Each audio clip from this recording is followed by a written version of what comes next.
I stared at my brother Mark's text message, my hands trembling as I gripped my phone.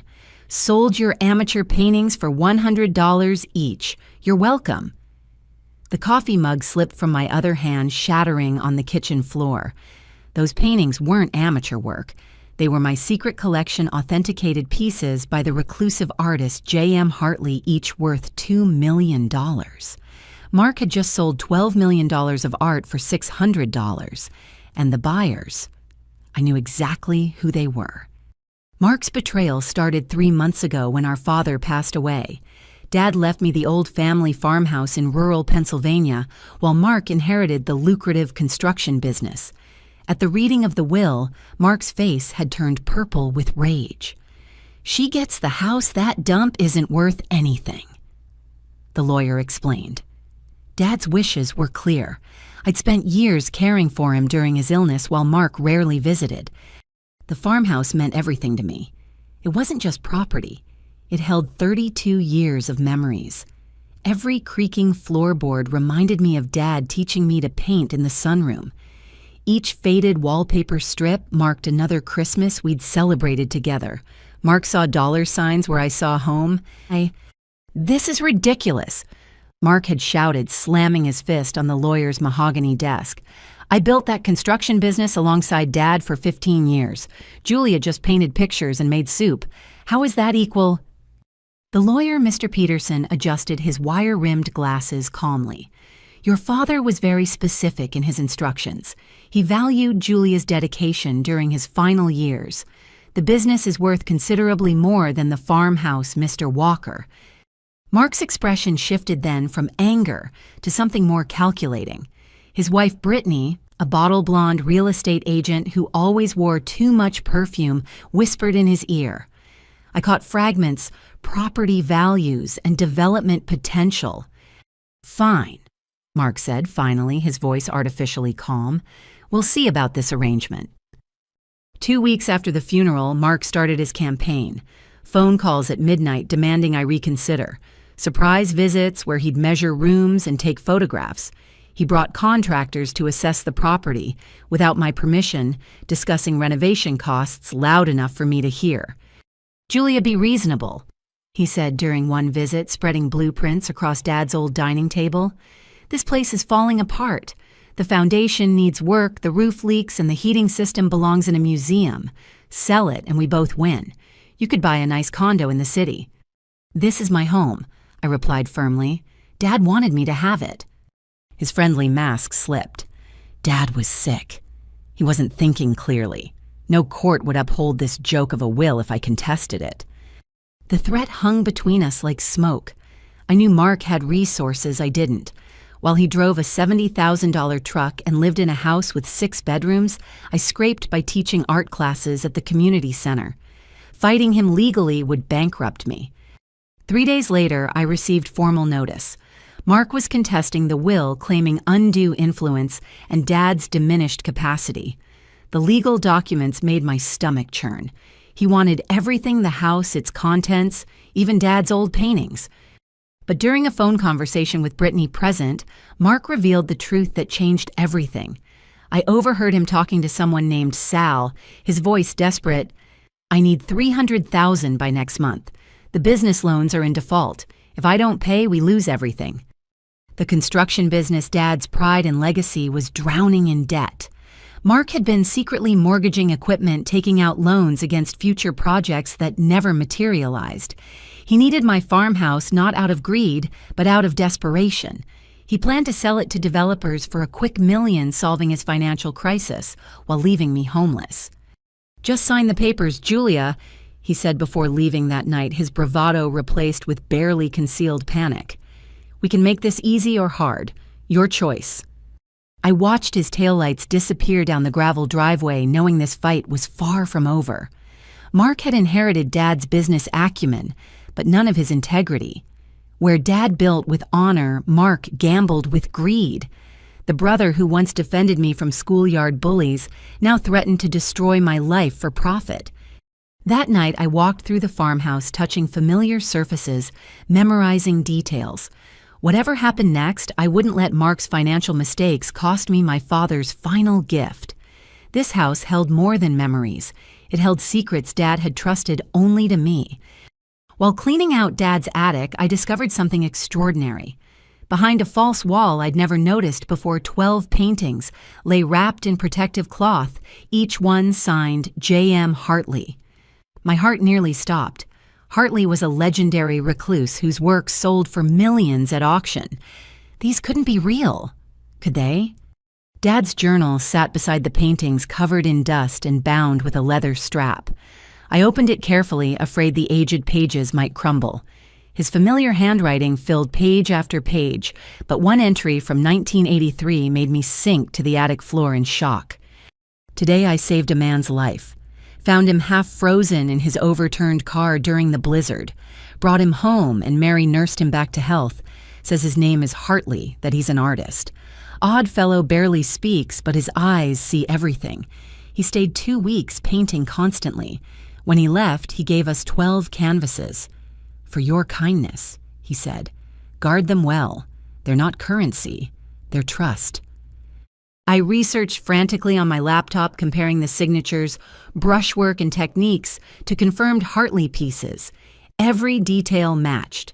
The distinctive way he layered paint, the hidden symbols in each composition, even the specific pigments he mixed himself. These were authentic, each worth approximately $2 million, according to recent auction records. But there was more. Dad's journal contained a letter from Hartley written on yellowed paper. Dear Samuel, your act of selfless kindness saved more than my body that winter night. I was driving toward the bridge, intending to end my artistic journey permanently. Your warmth, your wife's soup, your daughter's innocent laughter reminded me why beauty matters. These 12 paintings represent my rebirth. They must never feed greed, only nurture souls who understand that art transcends commerce. When you're gone, pass them to someone who sees hearts, not price tags. Your friend in perpetuity, J.M. Hartley. I sat surrounded by $24 million in art, understanding why Dad left me the farmhouse. He knew Mark would see only monetary value, but these paintings came with a moral obligation, a trust to honor Hartley's wishes. Each canvas told a story. Winter's Mercy obviously depicted that rescue night with swirls of white and blue surrounding a warm amber center. Child's Wonder captured a young girl, unmistakably me, at age 3, finger painting with pure joy. Love's Kitchen showed my mother cooking steam rising like prayers. The remaining 9 paintings explored themes of redemption, kindness, and human connection. Hartley had compressed a lifetime of gratitude into these works. No wonder he became reclusive afterward. How could commercial galleries understand art born from near death, transformed into celebration of life? I photographed each painting carefully, then researched authentication processes. The Hartley Foundation, run by his estate, could verify them, but that would create public records. News would spread instantly. Mark would know, Brittany would calculate commissions, and vultures would circle. Instead, I contacted Dr. Eleanor Vance, a Hartley expert who'd written the definitive biography. She agreed to examine them privately, arriving at the farmhouse discreetly. Her hands shook as she studied each canvas with specialized equipment. These are the lost 12, she whispered reverently. The art world suspected they existed, but Hartley never confirmed it. He mentioned in one interview that his greatest works would never hang in museums, that they belonged to an angel who pulled him from white death. We assumed it was metaphorical. She explained that Hartley's public works, while valuable, lacked the emotional depth of these 12 pieces. These paintings contain his soul. See how the brushwork changes when depicting your family. That's not technique. That's love, transmuted into pigment. I showed her Hartley's letter, and tears rolled down her weathered cheeks. This explains everything. His later works tried recapturing this gratitude, but fell short. He left his heart here in your farmhouse. What should I do? When I asked, overwhelmed by responsibility. Dr. Vance squeezed my hand. What would your father do? What would honor both his memory and Hartley's wishes? After she left, I rewrapped each painting carefully, but not before creating detailed documentation. If Mark discovered these treasures, he'd sell them instantly to solve his debt crisis. Hartley's gratitude would become currency. Dad's kindness reduced to dollars. I found the perfect hiding spot inside the old chimney in my bedroom unused, since we installed central heating. The paintings fit perfectly in the cleaned flue, protected by plastic and hidden by a false panel I constructed. That evening, I understood my true inheritance. Not just property or paintings, but a test of character. Dad knew Mark's weaknesses and my strengths. He'd given Mark every opportunity to build honorably and watched him squander it through greed. Now I held treasures that could solve everyone's problems, but only by betraying everything Dad and Hartley valued. The weight of $24 million in hidden art pressed down like gravity. Tomorrow I'd face Mark again, knowing what lay concealed in my walls. The challenge wasn't keeping the secret. It was deciding what righteousness looked like when family loyalty collided with moral obligation. Mark's financial desperation intensified over the following weeks. What started as angry phone calls evolved into something darker. He showed up at the farmhouse at 7 one morning with a locksmith claiming he had rights to inventory everything inside as Dad's son. "You can't just break into my home," I protested, blocking the doorway while the locksmith uncomfortably shuffled his tools. "It's not breaking in if I have legal rights to the estate contents," Mark replied, waving official-looking documents. "My lawyer says until the will contest is settled, we're co-executors. I'm cataloging assets for the court." The locksmith, a young man named Tommy who'd gone to high school with us, looked apologetic. "Sorry, Julia, he said this was all legal. I don't want trouble." I recognized the manipulation, but fighting would only escalate things. "Fine, but I'm calling my lawyer and following you through every room." As they entered, my mind raced to the hidden paintings. The chimney panel appeared secure, but Mark had become unpredictable. While I pretended to phone a lawyer, I watched him systematically search Dad's office, the basement storage, even the kitchen pantry. "Looking for something specific?" I asked as he pried open Dad's old filing cabinet. "Just doing my due diligence," he muttered, photographing contents with his phone.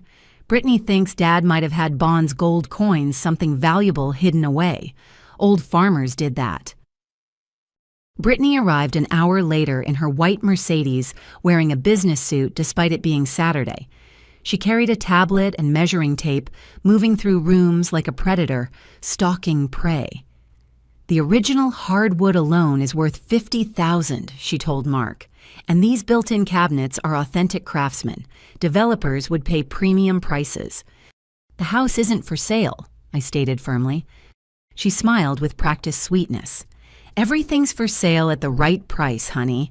Mark and I found a developer willing to pay $1.2 million cash. They'll preserve the facade for historical tax credits while converting the interior to luxury condos." My stomach twisted. They'd already lined up buyers without any legal right to sell. Mark's desperation had morphed into delusion, believing he could force this transaction through sheer will. "You should see their plans." Brittany continued spreading architectural drawings on Dad's dining table.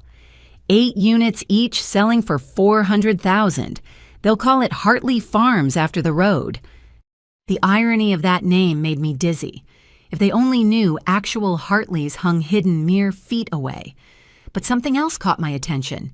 Detailed measurements, soil reports, permit applications already filed. This wasn't preliminary. They'd been planning for months, maybe longer. "You started this before Dad died." I accused, the realization hitting hard. "You were planning to force him out too." Mark's face flushed. "Dad was sitting on a gold mine too stubborn to capitalize. This place could fund his medical care properly, instead of you playing nurse with community college training. I took care of him because I loved him, not for profit." "Love doesn't pay bills," Mark shot back. "You think your art classes and farmers market paintings support this place. The property taxes alone will bankrupt you within 2 years. Brittany interjected smoothly. "We're offering a solution where everyone wins. You get enough money to start fresh, Mark covers his business obligations, and the community gets beautiful housing. Fighting us helps nobody. I noticed how she said Mark covers his business obligations instead of saves the family business. The construction company's death spiral was apparently common knowledge in their household. How many other creditors were circling? After 3 hours of invasive searching, they left with notebooks full of photos and measurements. Mark's parting words chilled me. Next week, I'm bringing an estate appraiser and a structural engineer. Cooperate or I'll get a court order. That night, I installed security cameras using my meager savings. If Mark planned to escalate, I needed evidence. I also moved the paintings again, transferring them to waterproof cases hidden beneath insulation in the attic crawlspace. The chimney hiding spot felt too obvious now. My phone rang constantly with unknown numbers. Creditors looking for Mark using any connection to reach him. One caller, particularly aggressive, threatened that family members can be held responsible for certain debts. I knew it wasn't legally true, but the intimidation was real. Then came the letter delivered by courier at midnight. Not from Mark's lawyer, but from Salvation Financial Services. They held notes on Mark's equipment loans co-signed using the construction company as collateral. If he defaulted, they'd seize everything, including any assets determined to be company property through family transfer or inheritance manipulation. The implications were clear. Mark had potentially committed fraud mixing personal and business assets. If investigators started digging, they might scrutinize every family transaction, including Dad's will. The paintings, if discovered during asset searches, could be claimed as part of the estate's total value. I called Mr. Peterson, Dad's lawyer, first thing in the morning. His voice was grave. "Julia, your brother's in serious trouble. I've been contacted by 3 different creditors and a federal investigator. There's talk of bankruptcy, fraud, possible criminal charges. You need to protect yourself." "How?" "Document everything. Every interaction, every threat, every visit. And if you have anything of value in that house, secure it legally. Create an inventory. Get appraisals, establish clear ownership, separate from any marital or business assets. Mark's sinking ship could drag down anyone close to him." After hanging up, I stared at the ceiling, knowing 12 priceless paintings rested above. Documenting them would create a paper trail. Not documenting them could be seen as concealment if discovered later. The ethical maze twisted tighter with each revelation about Mark's dealings. But one thing became crystal clear. This wasn't just about sibling rivalry or inheritance disputes anymore. Mark's desperation had attracted dangerous attention, and the farmhouse stood at the center of a growing storm.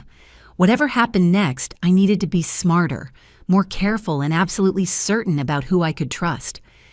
I'd converted the old barn into my art studio years ago, transforming the dusty space where Dad once stored farming equipment into a sanctuary of creativity. Natural light flooded through windows. I'd installed myself, illuminating canvases where my students learned to see beauty in everyday things. Mark had always mocked my hobby, calling my paintings worthless daubing that embarrassed the family name.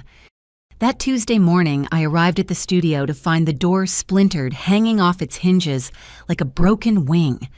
My heart sank as I stepped inside.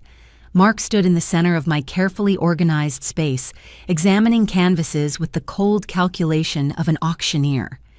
"Breaking and entering is a felony," I said, my voice steadier than my hands. He didn't even look up. "Not breaking in when I have legal interest in estate property. Brittany's guy says old barns like this are worth $80,000 to collectors who'll dismantle and rebuild them as wedding venues." My students' work lined the walls, each piece representing hours of effort and breakthrough moments. Mrs. Chen's first successful landscape, where she'd finally captured light on water. Timothy's portrait of his late grandfather painted through tears. Sarah's abstract expressing her recovery from addiction. To Mark, they were just canvas and paint. These are my students' paintings. They have nothing to do with Dad's estate. Everything on this property relates to the estate until legally determined otherwise. he replied, picking up one of my own pieces, a study of morning mist over the back field. Is this supposed to be art? Looks like fog and dirt. Brittany entered carrying a clipboard, her heels impractical for the barn's wooden floor. Oh, good, you're here. Saves us tracking you down. We need you to sign this inventory list confirming the studio contents. I scanned the document. They'd listed everything: easels, brushes, frames, even half-empty paint tubes, with estimated values beside each item. The total came to $12,000, laughably inflated, but legally problematic if entered into court records. I'm not signing anything without my lawyer present. Your funeral. Brittany shrugged, photographing my refusal. Default acknowledgement works too. By the way, some of these paintings show real amateur promise. Has anyone ever told you that you almost capture Hartley's use of light? Of course, you lack his genius for emotional depth. The blood drained from my face. Did she know something, or was it coincidence I forced myself to remain calm? Hartley's technique isn't that mysterious. He documented his methods extensively. Sure, but copying technique isn't the same as having talent, Mark interjected. Like Dad always said, those who can't do teach. At least your students provide some income, even if it's basically charity work. His casual cruelty stung because it echoed years of dismissive comments. Every family gathering where he'd introduced me as my sister who plays with paint. Every time he'd change the subject when someone asked about my art. Every success I'd achieved diminished to hobby status in his presence. Speaking of income, Brittany continued, we've arranged a fantastic opportunity. This weekend, we're hosting an estate sale to generate funds for property maintenance. Totally legal while the will's contested. We'll include some of these amateur pieces priced appropriately. Maybe $50 to $100 each. Some people collect folk art, ironically. You can't sell my work or my students without permission. Watch us, Mark said flatly. You want to keep bleeding money on lawyers? Or you could be smart, sign over your claim to the house, and walk away with enough to rent a nice apartment somewhere. Maybe even keep your little art hobby going. They'd clearly rehearsed this approach, alternating between threats and false reasonableness. But something in Mark's eyes looked different today. Beyond the anger and greed, I saw fear. Real bone-deep terror that whatever financial hole he'd dug was deepening faster than he could climb out. Mark. I tried one last time. If you're in trouble, we can find another solution. Dad wouldn't want this. His face contorted. Dad's dead. His opinions stopped mattering when his heart stopped beating. You gotta play devoted daughter while I built the business he spent 40 years creating. Now that business needs capital and you're sitting on it like some fairy tale princess in a tower. The business is failing because you gambled with client money. I shot back my patience, finally snapping. Don't blame me for your mistakes. The studio went silent except for wind rattling the windows. Mark stepped closer, lowering his voice to a whisper. You have no idea who I owe or what they're capable of. This isn't about mistakes anymore. It's about survival. Mine, Brittany's, maybe even yours if you keep being stubborn. Is that a threat? It's reality. The people I owe don't accept excuses or payment plans. They want their money and they know I have a sister sitting on valuable property. How long before they decide to negotiate with you directly? Brittany touched his arm, warning him to stop talking. But the damage was done. He'd admitted involving himself with dangerous creditors, people who might target me to recover debts. The studio suddenly felt less like a sanctuary and more like a trap. They left after cataloging every item, promising the estate sale would proceed with or without my cooperation. I spent the next hour checking if anything was missing, relieved to find only minor items, gone a few brushes, some frames, nothing significant. But as I cleaned up their intrusion, I noticed something chilling. My painting of the farmhouse at sunset, one I'd never shown publicly, had been photographed from multiple angles. In the corner of one photo, barely visible, was a notation in Brittany's handwriting, check composition against known works, possible authentication needed. They suspected something. Whether through research or instinct, they'd connected dots between Dad the farmhouse and valuable art. The irony cut deep. They were hunting for treasures, while standing surrounded by my own work, which they dismissed as worthless. If they only knew that my amateur understanding of Hartley's technique came from studying 12 original masterpieces. That evening I moved the paintings again. The attic felt compromised now that Mark and Brittany were systematically searching. I wrapped each canvas in protective material and relocated them to the one place on the property. Mark would never think to look inside the old septic tank decommissioned when Dad installed the new system, but never removed. The concrete chamber, accessible through a hidden panel in the basement, provided perfect protection. As I secured the last painting, my phone buzzed with a text from an unknown number. "Your brother owes us $600,000. Property sales could cover it. Consider this friendly advice, cooperate with his plans." The studio invasion was just the beginning. Mark's desperation had broadcast our family conflict to dangerous people who saw opportunity in chaos. Whatever happened next, I needed to be prepared for visitors far less concerned with legal niceties than my brother. I spent that night installing better locks, motion sensors, and backup cameras around the studio. If they wanted to escalate, I'd document every move. Dad taught me that bullies relied on victims staying quiet. But he also taught me that sometimes the smartest response to a threat wasn't fighting back, but letting aggressors reveal their true nature to the world. The paintings waited safely in their concrete tomb while storm clouds gathered above. Soon I'd need to decide whether protecting Hartley's legacy was worth risking everything, including my life. Saturday arrived with the kind of crisp Pennsylvania morning that usually filled me with joy. Instead, I woke to the sound of vehicles crunching up my gravel driveway. Through my bedroom window, I watched in horror as strangers unloaded tables, set up tents, and arranged items across my front lawn. A massive banner stretched between two oak trees. Estate sale, everything must go art antiques collectibles. Cars already lined the road, early birds, eager for treasures. Mark stood in the center, directing traffic like a conductor orchestrating my humiliation. I threw on clothes and raced outside. "What are you doing? This is illegal." "Good morning to you too, sister," Mark replied cheerfully, playing to the gathering crowd. "Just helping liquidate some excess items. Estate maintenance requires funds, as Brittany explained." Brittany emerged from behind a table laden with my paintings, wearing a red blazer that screamed, "Successful Realtor."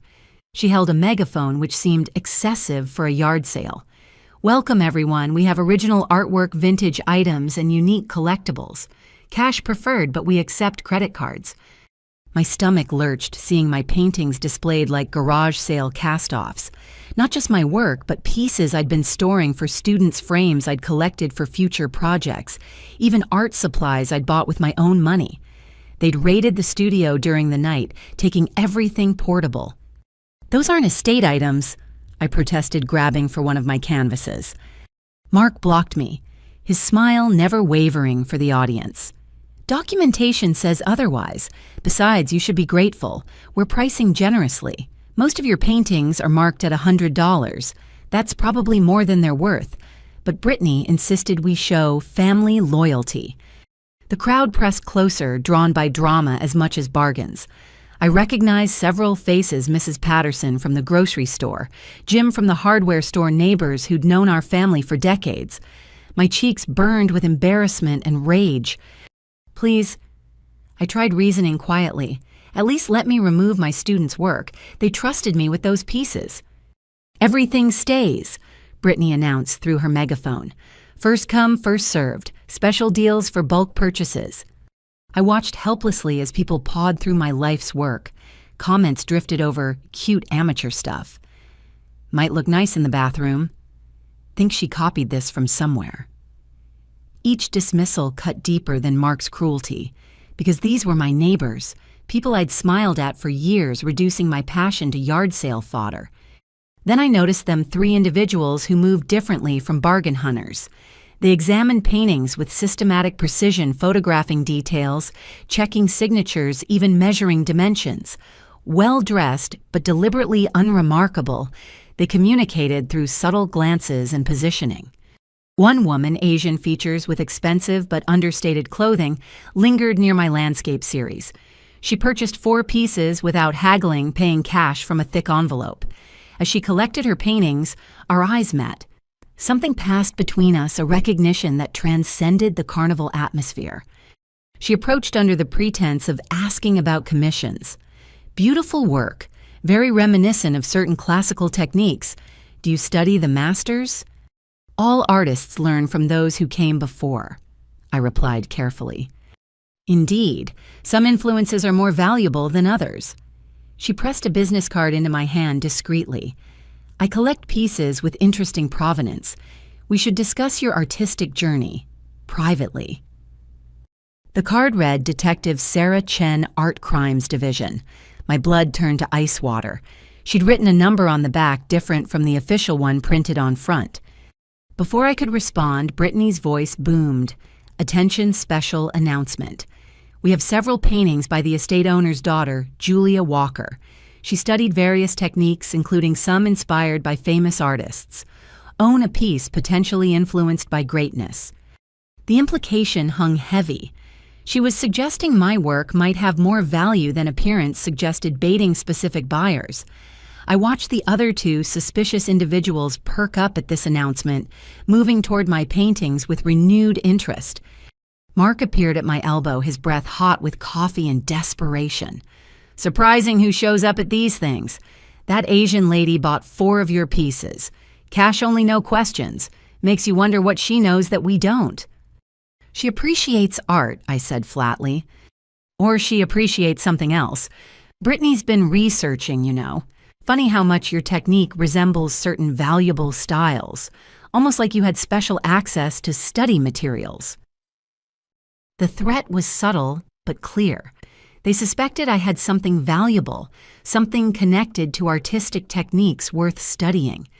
If they'd done enough research to attract Detective Chen's attention, who else might be watching? I scanned the crowd with new awareness. There a man in a baseball cap who held paintings to the light at specific angles. Over there, a woman who spent more time observing other buyers than examining items.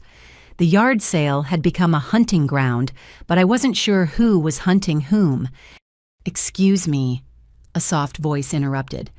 Mrs. Chen, my elderly student, stood holding her landscape painting, the one she'd worked on for months. Tears gathered in her eyes. "Why is my painting for sale? This shows my childhood home in China before it was demolished. It's all I have left." My heart shattered. "I'm so sorry. This is a mistake. That's absolutely yours." I reached for the painting, but Brittany intercepted. "Actually, anything created in the studio using studio materials technically belongs to the estate. However, we could arrange a special price for sentimental value. Say $200. "That's extortion!" I snarled my control, finally snapping. "Give her the painting, now!" "Or what?" Brittany challenged, crowd gathering to watch. "You'll call the police, please do. I have documentation showing estate ownership of all studio contents. Let's see who they believe." Detective Chen materialized beside Mrs. Chen, her presence commanding despite civilian clothes. "I'll purchase this painting for the lady. 200 was it?" She counted out bills slowly, each movement deliberate. Interesting business model selling artwork with questionable ownership. I'm sure proper documentation exists for all sales today. Brittany's confidence wavered. "Of course, everything's legal and above board." "Excellent. Then you won't mind providing receipts with detailed provenance for each piece sold. For tax purposes, naturally. The IRS takes particular interest in estate sales exceeding certain thresholds." Mark pulled Brittany aside for hushed conversation. Their body language screamed panic. They'd walked into something bigger than anticipated, attracting attention from authorities already investigating their activities. Meanwhile, Detective Chen handed Mrs. Chen her painting, refusing the elderly woman's attempts to repay her. "Consider it a gift between art lovers," she said, then looked at me meaningfully. "Some things are too precious for price tags." The yard sale continued, but the atmosphere had shifted. The mysterious buyers purchased strategic pieces and vanished. Regular customers sensed the tension, completing transactions quickly before leaving. By noon, half my work had sold to unknown hands for pitiful prices. As crowds thinned, a black Mercedes pulled up. A silver-haired man emerged, moving with the confidence of someone accustomed to getting their way. He surveyed the scene with Arctic blue eyes, his expression unreadable. Mr. Kozlov. Brittany rushed over, her earlier bravado replaced with nervous energy. "We weren't expecting you today." Kozlov. The name hit me like ice water. I'd heard whispers about him, a collector who acquired art through methods that skated legal boundaries. If he was involved with Mark's debts, the danger had escalated exponentially. I heard about a sale featuring interesting artwork. Kozlov said, his accent subtle but present. Your communication suggested items of substantial value might be available. Mark materialized, sweat beading his forehead despite the cool air. "Mr. Kozlov, sir, we're liquidating various assets. Perhaps something specific interests you." "Perhaps." His gaze found me, and I felt evaluated like a painting myself. "You must be the artist. Your brother speaks of hidden family treasures. Tell me, what treasures does an art teacher possess that could interest serious collectors?" Every instinct screamed danger. This man radiated the kind of power that came from never hearing the word no. But I forced myself to meet his eyes steadily. Just the treasures of creativity and honest work. Nothing that would interest someone of your sophisticated tastes. He smiled, but it never reached his eyes. Honest work? How refreshing. Though I find family secrets often prove more valuable than anyone expects. Your brother certainly hopes so. The implied threat chilled deeper than autumn air. Mark owed this man money, serious money, and he'd pointed Kozlov toward me as a potential source of repayment. The yard sale wasn't just about liquidating assets. It was about advertising that the Walker family had something worth taking. Detective Chen watched from her car's cell phone pressed to her ear.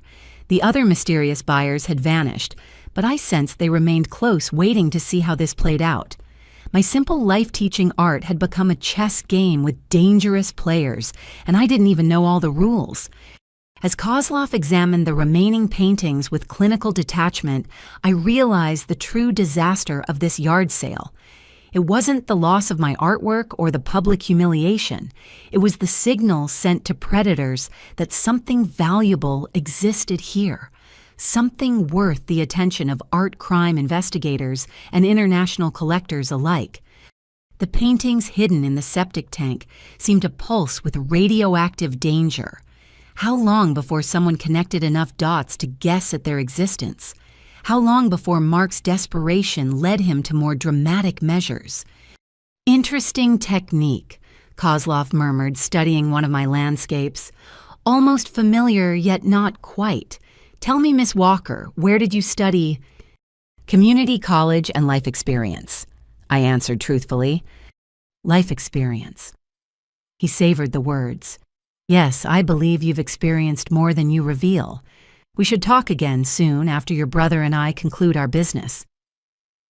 He left without purchasing anything, which somehow felt worse than if he'd bought every piece. His presence lingered like smoke, a promise that this was far from over. As Mark and Brittany packed up the remaining items, Detective Chen approached me. "Interesting company your brother keeps. We need to talk privately and soon. Things are moving faster than anticipated." She drove away, leaving me standing in my emptied yard surrounded by folding tables and broken trust. The yard sale had achieved exactly what Mark intended, putting me on the radar of dangerous people while raising funds for his debts. But it had also done something he hadn't anticipated. It had started a countdown clock, and I wasn't sure any of us would like what happened when it reached 0. Detective Chen arrived at my kitchen door at 10 that night, dressed in dark civilian clothes that made her blend into shadows. She'd parked behind the barn, approaching through the back field like someone who understood the value of discretion. When I let her in, her first action was to check windows and draw curtains. "Your brother has gotten himself, and now you, into serious trouble." She began without preamble, accepting the coffee I offered. How much do you know about Viktor Kozlov? Just rumors, art collector with questionable methods. That's like calling a hurricane weather with wind. Kozlov runs the East Coast's most sophisticated art theft and forgery network. He acquires pieces through intimidation, blackmail, occasionally worse. Your brother owes him $600,000 from a construction project that went sideways, a project that was probably money laundering from the start. My hands trembled around my mug. Mark's desperate, but he wouldn't knowingly work with criminals. Detective Chen's expression suggested otherwise. Your brother's been taking shortcuts for years. Small stuff, initially inflated invoices, skimmed materials tax evasion. But debt makes people reckless. When traditional lenders cut him off, he went to alternative sources. Kozlov seemed like a legitimate private investor until the interest rates kicked in. She pulled out a tablet showing surveillance photos. Mark meeting men in parking garages, exchanging envelopes with people whose faces screamed danger, entering buildings known for illegal activities. My brother, who'd taught me to ride a bike and scared away middle school bullies, had become someone I didn't recognize. We've been building a case against Kozlov for 3 years, she continued. He's careful using legitimate businesses as fronts, keeping his hands technically clean. But your brother's situation created an opportunity. Desperate people make mistakes, and mistakes create evidence. You're using Mark as bait. He put himself in this position. We're trying to protect innocent people from the crossfire, including you. But Julia, I need complete honesty.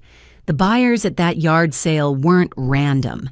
They were Kozlov's scouts evaluating whether your family has something worth his attention. What are they looking for? The question hung between us like a blade. Detective Chen had been kind, professional, even protective.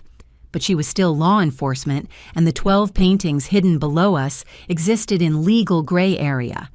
Dad had received them legitimately, but their value created complications. Tax implications, insurance requirements, authentication procedures that would generate publicity. I teach art, I said carefully. My work apparently resembles valuable styles. Maybe they think I have access to something more significant. Her dark eyes studied me with intelligence that missed nothing. Your technique does show unusual sophistication, almost like you've had exceptional teachers or models to study. The kind of access that would require connections or resources. We danced around the truth, neither willing to show all our cards. But Detective Chen shifted tactics, pulling out another photo. This one showed my farmhouse from an aerial view with heat signatures indicating people positioned around the property. This was taken 3 nights ago. Kozlov's men have been surveilling your property in shifts. They're not just watching, they're searching for something specific. My question is, do they know what they're looking for, or are they fishing based on your brother's desperate promises? Mark knows I don't have money. The farmhouse is all I own. Money isn't always currency. Sometimes it's information access or objects with special value. Your father was respected in the community, knew many people over the years. Perhaps he left something your brother mentioned in desperation. Documents, connections, even rumors would be enough to spark Kozlov's interest. I thought about Dad's journal, the story of saving Hartley. Had Mark found references to it? Did he understand the significance? My father was a private man. If he had secrets, he didn't share them with Mark. But he might have shared them with you. It wasn't a question. Detective Chen leaned forward. I'm going to be direct. We have intelligence suggesting Kozlov believes your family possesses artwork connected to J.M. Hartley, specifically pieces from his lost year when he disappeared from public view. Ring any bells? My poker face must have cracked because she nodded slowly. I thought so. Julia, I'm not here to create problems for you. Art obtained legitimately belongs to its rightful owner regardless of current value. But if Kozlov believes you have such pieces, you're in extreme danger. He's killed for less valuable prizes. Hypothetically, I said slowly, if someone possessed such artwork, what would you recommend? Hypothetically secure documentation of legitimate ownership. Move the items to a safe location, possibly a bank vault or bonded storage. Work with authorities to ensure protection while maintaining ownership rights. And absolutely do not let Kozlov or his associates confirm their existence. She stood preparing to leave. I'll have unmarked cars patrol regularly, but we can't provide constant protection without cause. Be careful, Julia. Your brothers lit a fuse and we're all trying to prevent the explosion. If you remember anything that might help, call me immediately, day or night. At the door, she paused. One more thing. Those buyers today. 2 were Kozlov's people, but the 3rd was FBI art crime. This has attracted federal attention. Whatever you're not telling me, make sure it can withstand that level of scrutiny. After she left, I sat in darkness processing the implications. Federal investigation meant everything would be exposed eventually. The paintings couldn't stay hidden forever, but revealing them now would paint a target on my back in blood. I went to the basement, checking the concealed panel. The paintings remained secure, but they felt like ticking bombs. Hartley's gift of gratitude had become a curse of greed, drawing circles of danger ever tighter around my life. My phone buzzed. Mark, need to talk, urgent. Meet me at the old mill tomorrow sunrise. Come alone, please, Julia, I'm scared. The old mill was where we'd played as children, building forts and pretending to be pirates. Now it might become where adult games turn deadly. I texted back, I'll be there. Sleep proved impossible. I spent the night researching Kozlov, each article more frightening than the last. Stolen masterpieces, missing collectors, a fortune built on others' cultural heritage. He didn't just want art. He consumed it, hoarding beauty like a dragon with treasure. Detective Chen had confirmed my worst fears. This wasn't about Mark's debts anymore. Kozlov smelled bigger prey, and he wouldn't stop until he claimed it or destroyed anyone in his path. The investigation had revealed the true stakes: survival itself. As dawn approached, I prepared for the meeting with Mark. But first, I took precautions. I photographed each painting again, uploading encrypted files to cloud storage. I drafted a letter to Dr. Eleanor Vance explaining everything to be sent if something happened to me. And I moved 2 paintings to a new location, the old storm cellar on the abandoned Peterson property insurance, against whatever came next. The net was closing from all sides. Kozlov hunting treasure, FBI investigating crimes, Mark desperate for salvation, and me standing in the center, guarding secrets that could save or damn us all. Detective Chen was right about one thing: the fuse was lit. The question was whether I could control the explosion or merely hope to survive it. The old mill stood skeletal against the sunrise, its weathered boards groaning with memories and rot. Mark waited inside a shadow among shadows. When he turned, I gasped. His face bore bruises in various stages of healing, purple-black beneath one eye, a split lip still swollen.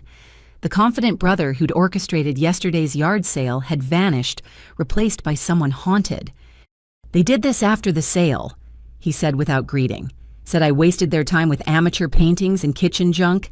Said I had 1 week to produce something real, or... He couldn't finish. Or what Mark... They showed me pictures. Other people who disappointed Kozlov. One man's hands were... Julia. I can't go to the police. They have people everywhere. Even in witness protection, they found a guy who testified against them. Despite everything, seeing my brother broken stirred protective instincts. Detective Chen could help. The FBI is involved now. His laugh was bitter. Chen, she approached me months ago, wanted me to wear a wire, gather evidence.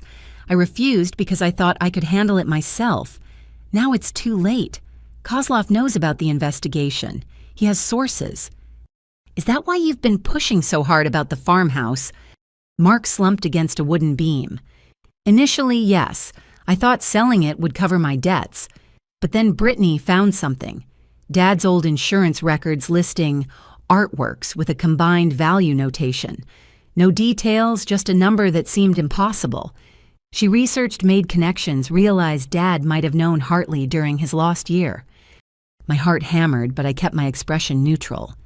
Dad knew lots of people. Stop lying. Mark's shout echoed through empty space. I know they exist, the Hartley paintings. Dad told me on his deathbed, made me promise to let you decide their fate because he didn't trust me. Joke's on him, right? His distrust might get me killed. The confession hung between us like a physical presence. All this time, Mark had known. His search hadn't been random desperation, but targeted hunting. If Dad told you, then you know why he made that choice. Because I'm the greedy son who'd sell them immediately. Mark's voice cracked. He was right. I would have. But Julia, that was before I understood the real price. Kozlov doesn't just want the paintings, he wants to own them in ways that destroy their meaning. He told me about his private gallery masterpieces hidden from the world beauty hoarded like weapons. So don't give them to him. You think I have a choice. Those buyers yesterday weren't just evaluating your amateur work. 2 were Kozlov's art experts. They confirmed our family had access to Hartley's techniques, that someone studied his actual paintings. The 3rd buyer, she purchased specific pieces that showed technique similarities. They're building a case that we have the originals. I remembered Detective Chen's warning about FBI involvement. The 3rd buyer was law enforcement, wasn't she?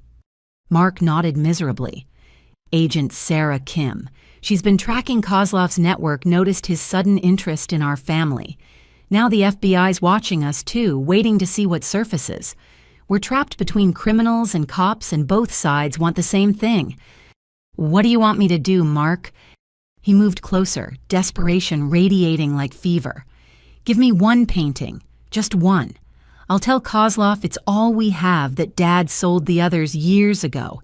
He'll accept partial payment, buy me time to figure out the rest. One painting to save my life. And when he realizes there are more, when he discovers you lied, I'll be gone.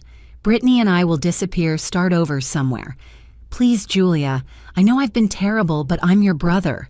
Would you really let them kill me over paint and canvas? The manipulation was obvious but effective. Under the greed and betrayal, I heard the terrified little boy who'd once crawled into my bed during thunderstorms.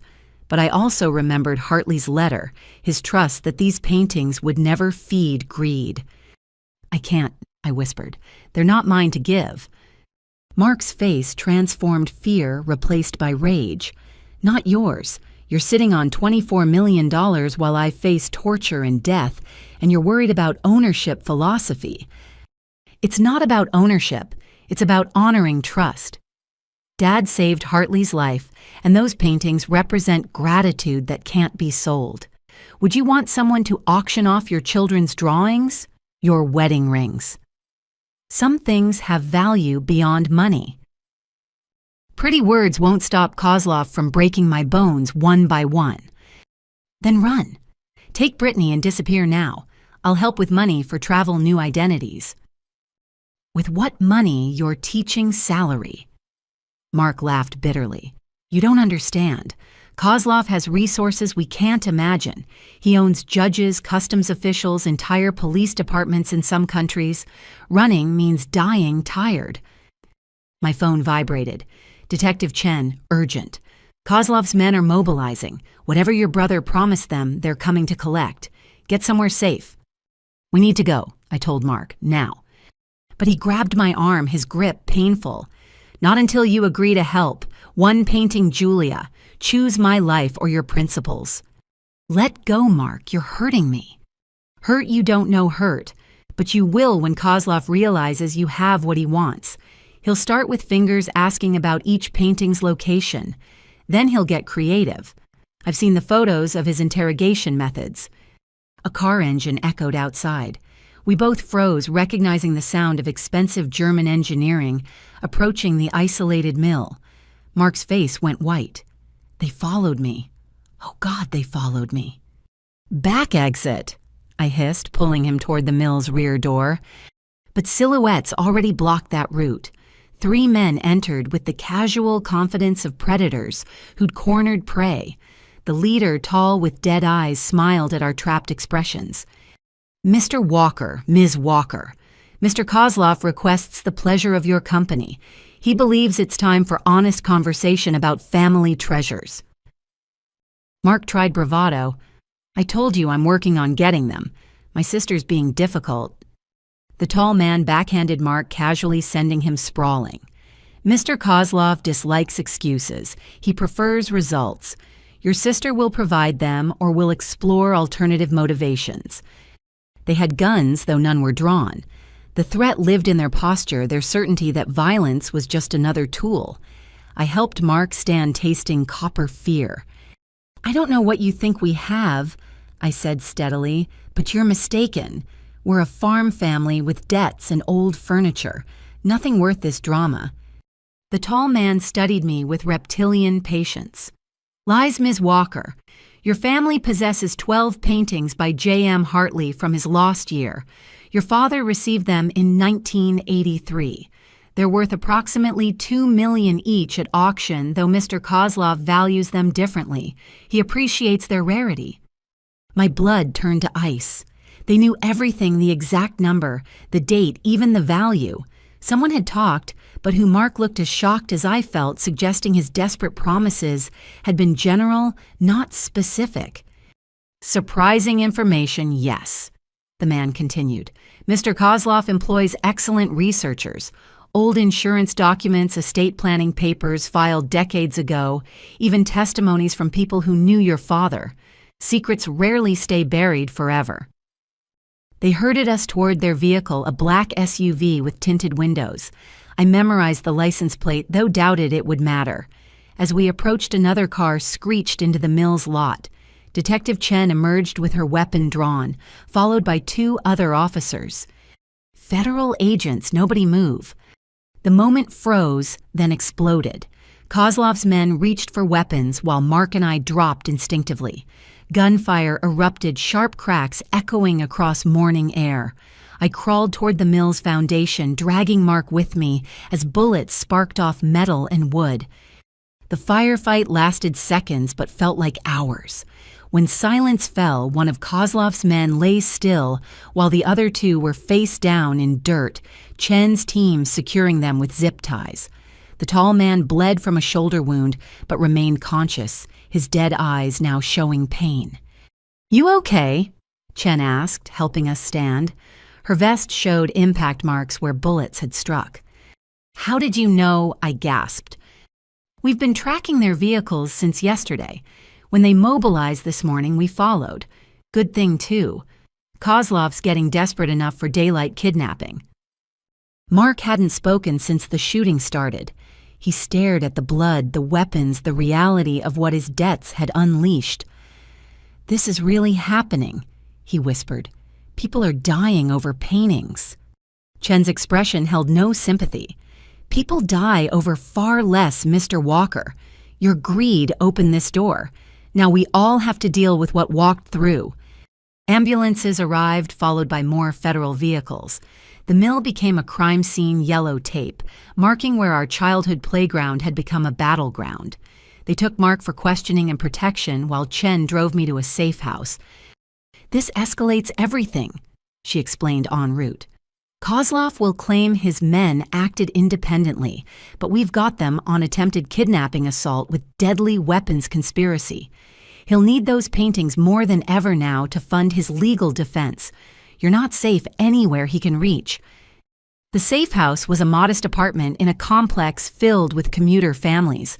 Normal life happening behind thin walls while I hid from international art criminals.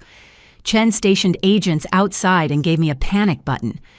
"The real buyers," I said as she prepared to leave. "You mentioned 3 at the yard sale. 2 were Kozlov's, but the third—" "Agent Kim, yes. She's been undercover in Kozlov's organization for 6 months. Those paintings she bought from you, they're evidence now showing technique consistencies that support our theory about the Hartleys.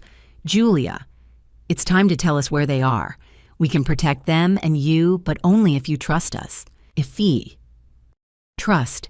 Such a simple word for such a complex choice. Trust the FBI with Dad's legacy. Trust that Hartley's wishes would be honored by bureaucracy. Trust that protection meant safety rather than different danger. "I need time to think," I said. Chen nodded, though disappointment flickered across her features. Time's running short. Kozlov won't accept this setback quietly. He has lawyers, connections, resources we're still discovering. Today was a victory, but the war's just beginning. And Julia wars have casualties. Make sure you're not one of them. After she left, I sat in the generic apartment processing the morning's violence. The investigation had revealed more than criminal networks and federal interest. It had shown how quickly ordinary life could shatter when greed met desperation. Somewhere 12 paintings waited in their concrete tomb. Hartley's gratitude transformed into currency of death. Dad's kindness twisted into criminal commodity, and me caught between preserving beauty and preserving life. The buyers had revealed themselves criminals, federal agents, and my own brother, all circling the same prize, all willing to destroy to possess. The question was no longer whether the paintings would surface, but who would claim them when they did, and whether anyone would survive the claiming. 3 days in the safe house felt like 3 years. I'd memorized every water stain on the ceiling, every car pattern in the parking lot, every footstep in the hallway. When someone knocked using the specific pattern Chen had taught me, I expected another agent with groceries or updates. Instead, Brittany stood in my doorway clutching a designer bag and wearing sunglasses despite the cloudy day. "We need to talk," she said, pushing past me before I could object. "They released Mark this morning. He's at our house drinking himself stupid and crying about betraying you." "How did you find me?" She laughed, a sound like breaking glass. "Please, I'm a realtor. I know every property transaction in 3 counties, including which shell companies the FBI uses for safe houses. Your detective Chen isn't as clever as she thinks." The casualness of that revelation chilled me. If Brittany could find me, who else could I check the window, confirming the federal agents remained at their posts, unaware of this breach? "What do you want, Brittany?" She removed her sunglasses, revealing exhaustion beneath perfect makeup. "To offer you a deal. The real deal, not Mark's desperate fumbling. You see, Julia, your brother's an idiot, but he's my idiot. I've invested 5 years in this relationship, molding him, positioning us for success. I won't let it all crumble over his gambling debts and your misplaced loyalty to a dead man's wishes. If you're here to beg for a painting..." "Beg?" She looked genuinely offended. "I don't beg, I negotiate, and I have information you need." She pulled out her phone, showing me photographs that made my stomach drop. The farmhouse from angles I didn't recognize, zoom lens shots, through windows, infrared images, showing heat signatures. Someone had been watching extensively professionally recently. "Kozlov's men aren't the only ones interested in your property. These were taken by a private investigator hired by Salvation Financial Services. They're preparing to seize the farmhouse as collateral for Mark's debts, claiming fraudulent transfer of family assets. Your father's will won't protect you once their lawyers start digging."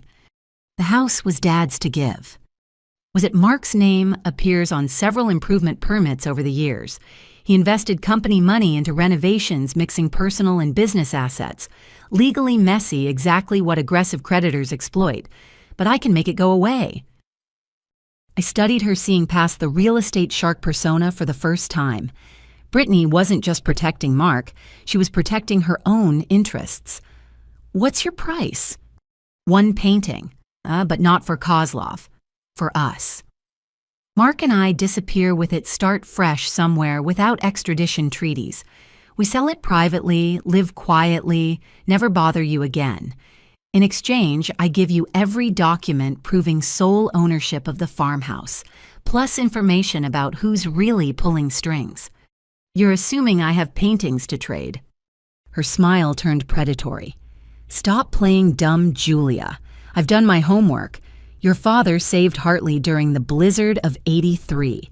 Hartley spent 2 weeks at your farmhouse recovering. He was famous for paying debts with artwork. The math isn't complicated."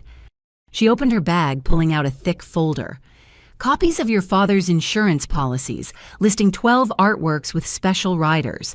Bank records showing he paid for expensive climate-controlled storage units for exactly 2 weeks in 1984 before canceling them. a receipt for professional art conservation supplies dated the same year. Should I continue? The evidence was circumstantial but damning in aggregate.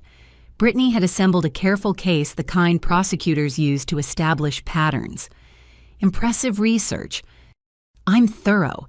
It's why I'm successful while Mark flounders. But here's information you don't have. She leaned forward, voice dropping. Kozlov isn't working alone. He has a partner, someone with access to museum databases, authentication records, even FBI files, someone who knew exactly which paintings Hartley created during his lost year. Who? Dr. Eleanor Vance. The name hit like a physical blow.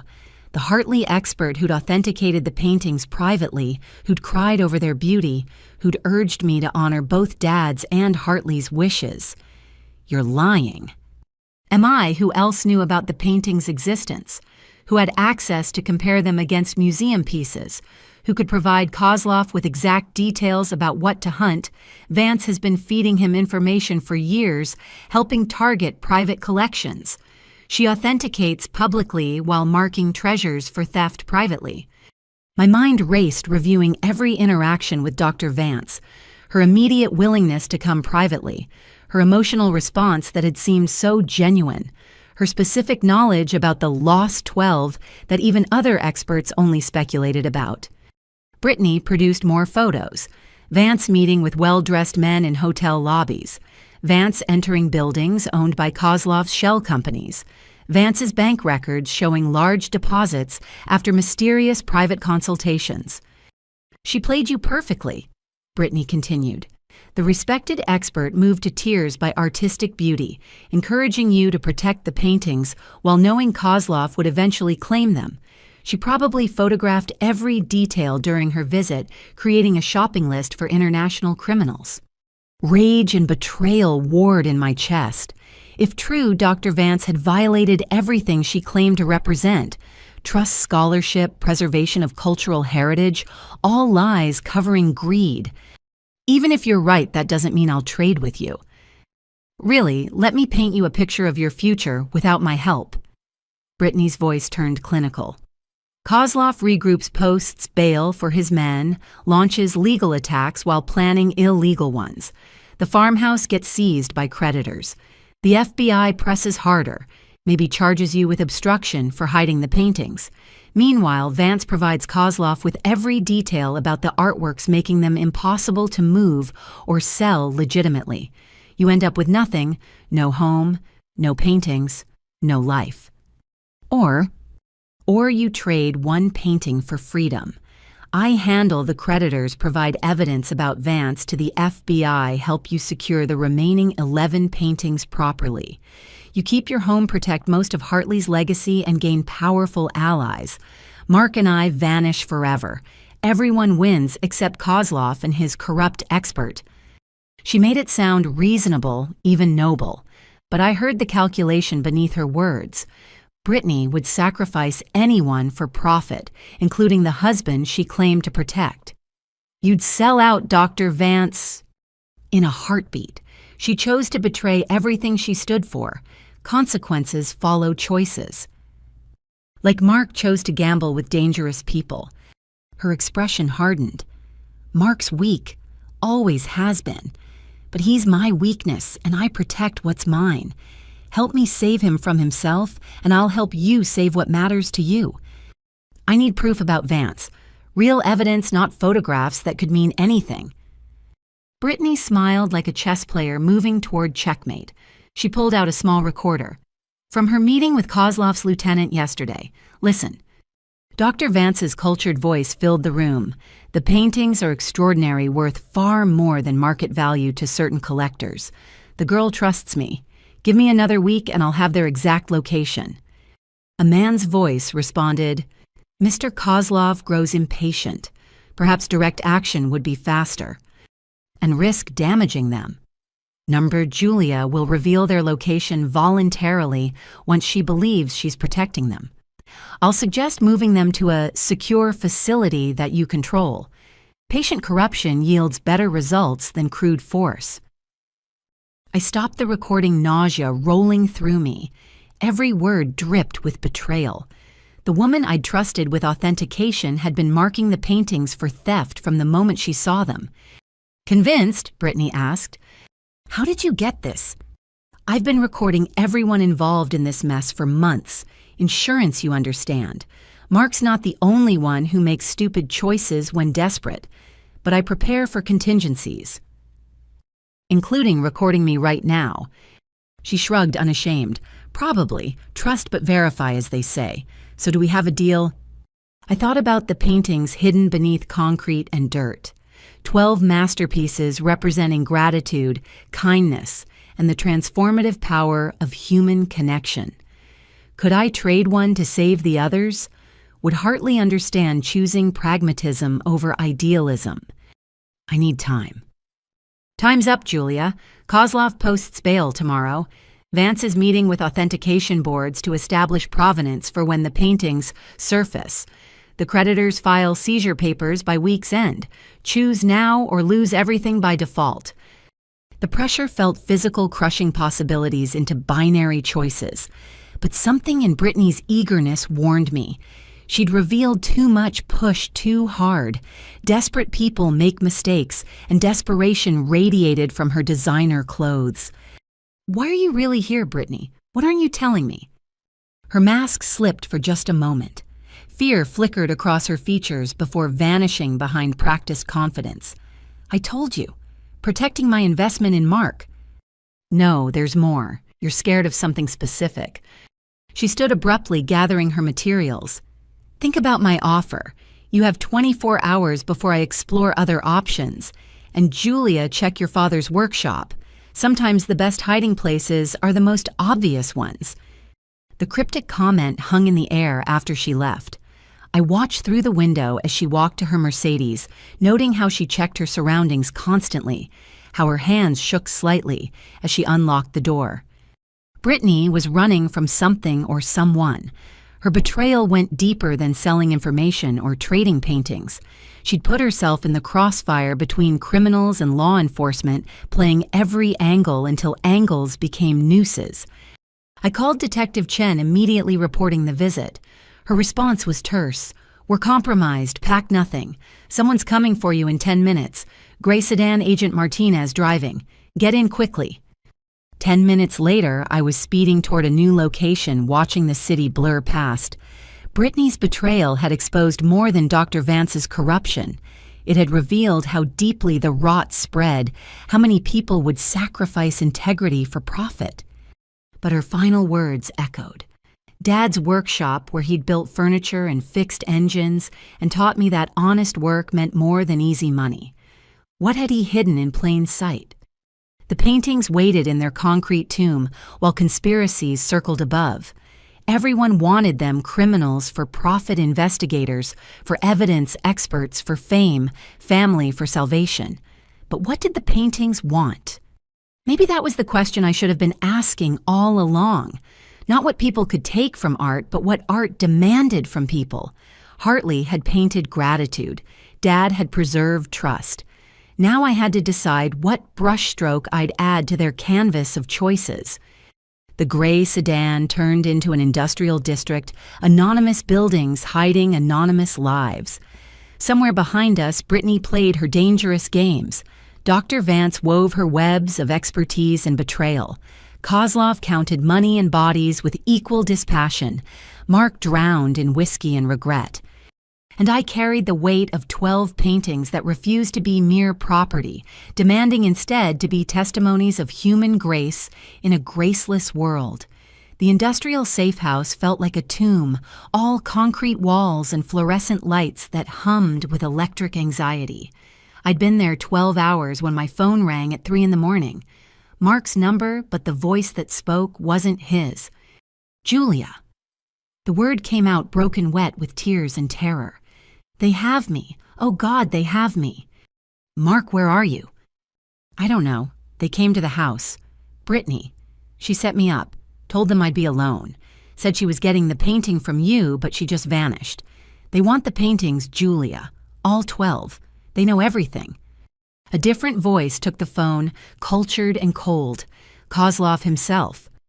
Ms. Walker, Your brother's situation is unfortunate but solvable. You have something I desire. I have someone you presumably wish to keep breathing. Simple mathematics. If you hurt him. Threats. How pedestrian. I don't need to hurt him yet. Your brother's quite forthcoming about family secrets when properly motivated. Did you know he once stole money from your mother's purse to buy baseball cards? Touching these little confessions, though I'm more interested in where you've hidden Hartley's masterpieces. Mark's scream erupted through the phone, sharp and primal. My knees buckled, sending me to the cold floor. Stop! Please stop! That was just his finger bent backward. Still functional, merely painful. Each hour you delay costs him more permanent damage. Shall we start with hands? He mentioned playing guitar in college. Shame to lose that ability. I'll get them, I gasped. The paintings. Just don't hurt him anymore. Excellent. You have until dawn, approximately 3 hours. Come alone to the Riverside Industrial Complex, Building 7. Bring all 12 paintings. Any deviation, any police presence, and your brother discovers how creative I can be with common tools. The line went dead. I sat on the floor phone, clutched in numb hands. They had Mark. Brittany had vanished, probably already on a plane somewhere with whatever she'd stolen, and I had 3 hours to excavate 12 priceless paintings from their hiding spot and deliver them to a man who collected beauty through brutality. I called Chen, knowing she'd try to stop me. They have Mark. Kozlov wants the paintings by dawn, or... We'll set up a rescue operation. Don't do anything rash. With what, half your team is compromised by Vance's information leaks. The other half won't risk an operation without authorization, which takes time Mark doesn't have. I'm going. Julia, this is exactly what Kozlov wants. You deliver those paintings and he kills both of you anyway. Witnesses are liabilities. Maybe, but not delivering them definitely gets Mark killed. I won't have my brother's death on my conscience. Then let us help. Wear a wire. We'll track you. Move in when Kozlov's checking the paintings for authenticity, when his men have guns on us, your heroic rescue would be a bloodbath. I stood, decision crystallizing. I'm done letting others control the situation. The paintings started as gifts of gratitude. Maybe they should end the same way. What does that mean? It means I'm going to honor what Hartley wanted, what Dad preserved, even if it costs everything. No more games, no more angles, just truth-facing greed. I hung up before she could argue further. 3 hours. Barely enough time to retrieve the paintings, definitely not enough to plan anything clever. But maybe clever had been the problem all along. Everyone scheming, nobody simply doing what was right. The farmhouse sat in darkness when I arrived. Crime scene tape fluttered like yellow ghosts marking where violence had touched my home. I grabbed Dad's old sledgehammer and work lights, descending to the basement where the septic access panel waited. Physical labor felt almost meditative after weeks of mental chess. Swing, impact, concrete chunks falling away. Swing, impact, the hidden chamber revealing itself. By the time I'd opened enough space to extract the paintings, sweat soaked through my clothes despite the cold. Each canvas emerged intact, protected by careful wrapping. I lined them up in the basement 12 windows into genius and gratitude. Winter's mercy, child's wonder, love's kitchen. The others each capturing moments when human kindness transcended circumstance. Looking at them gathered together, I understood why everyone wanted them so desperately. Not just for monetary value, but for what they represented, proof that beauty could emerge from near tragedy. That connection mattered more than commerce, that art served purposes beyond decoration. My phone showed 2 hours remaining. I loaded the paintings carefully into Dad's old truck, securing each one. But I also grabbed something else, Dad's camcorder, the one he'd used to record every birthday, holiday, and family milestone. If this was ending, it would be documented. Truth would survive even if we didn't.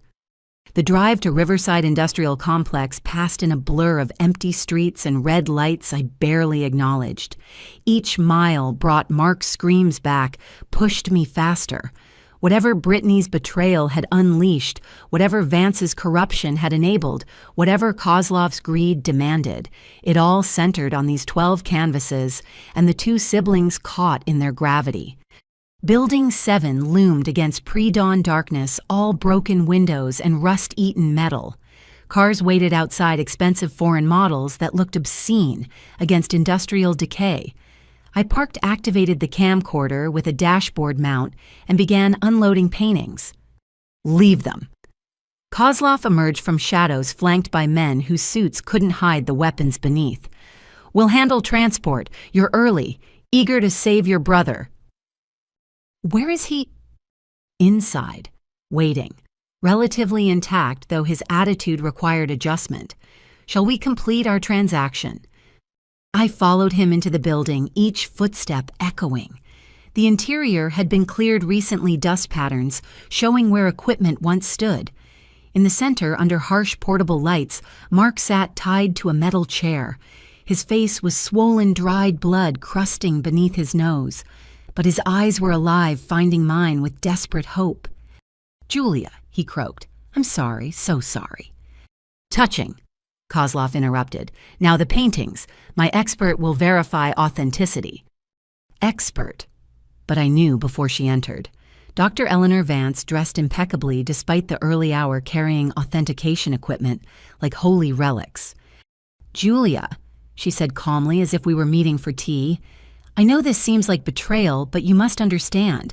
These paintings belong to the world, not hidden in farmhouse walls. Kozlov has promised to preserve them properly. In a private vault where no one else can see them."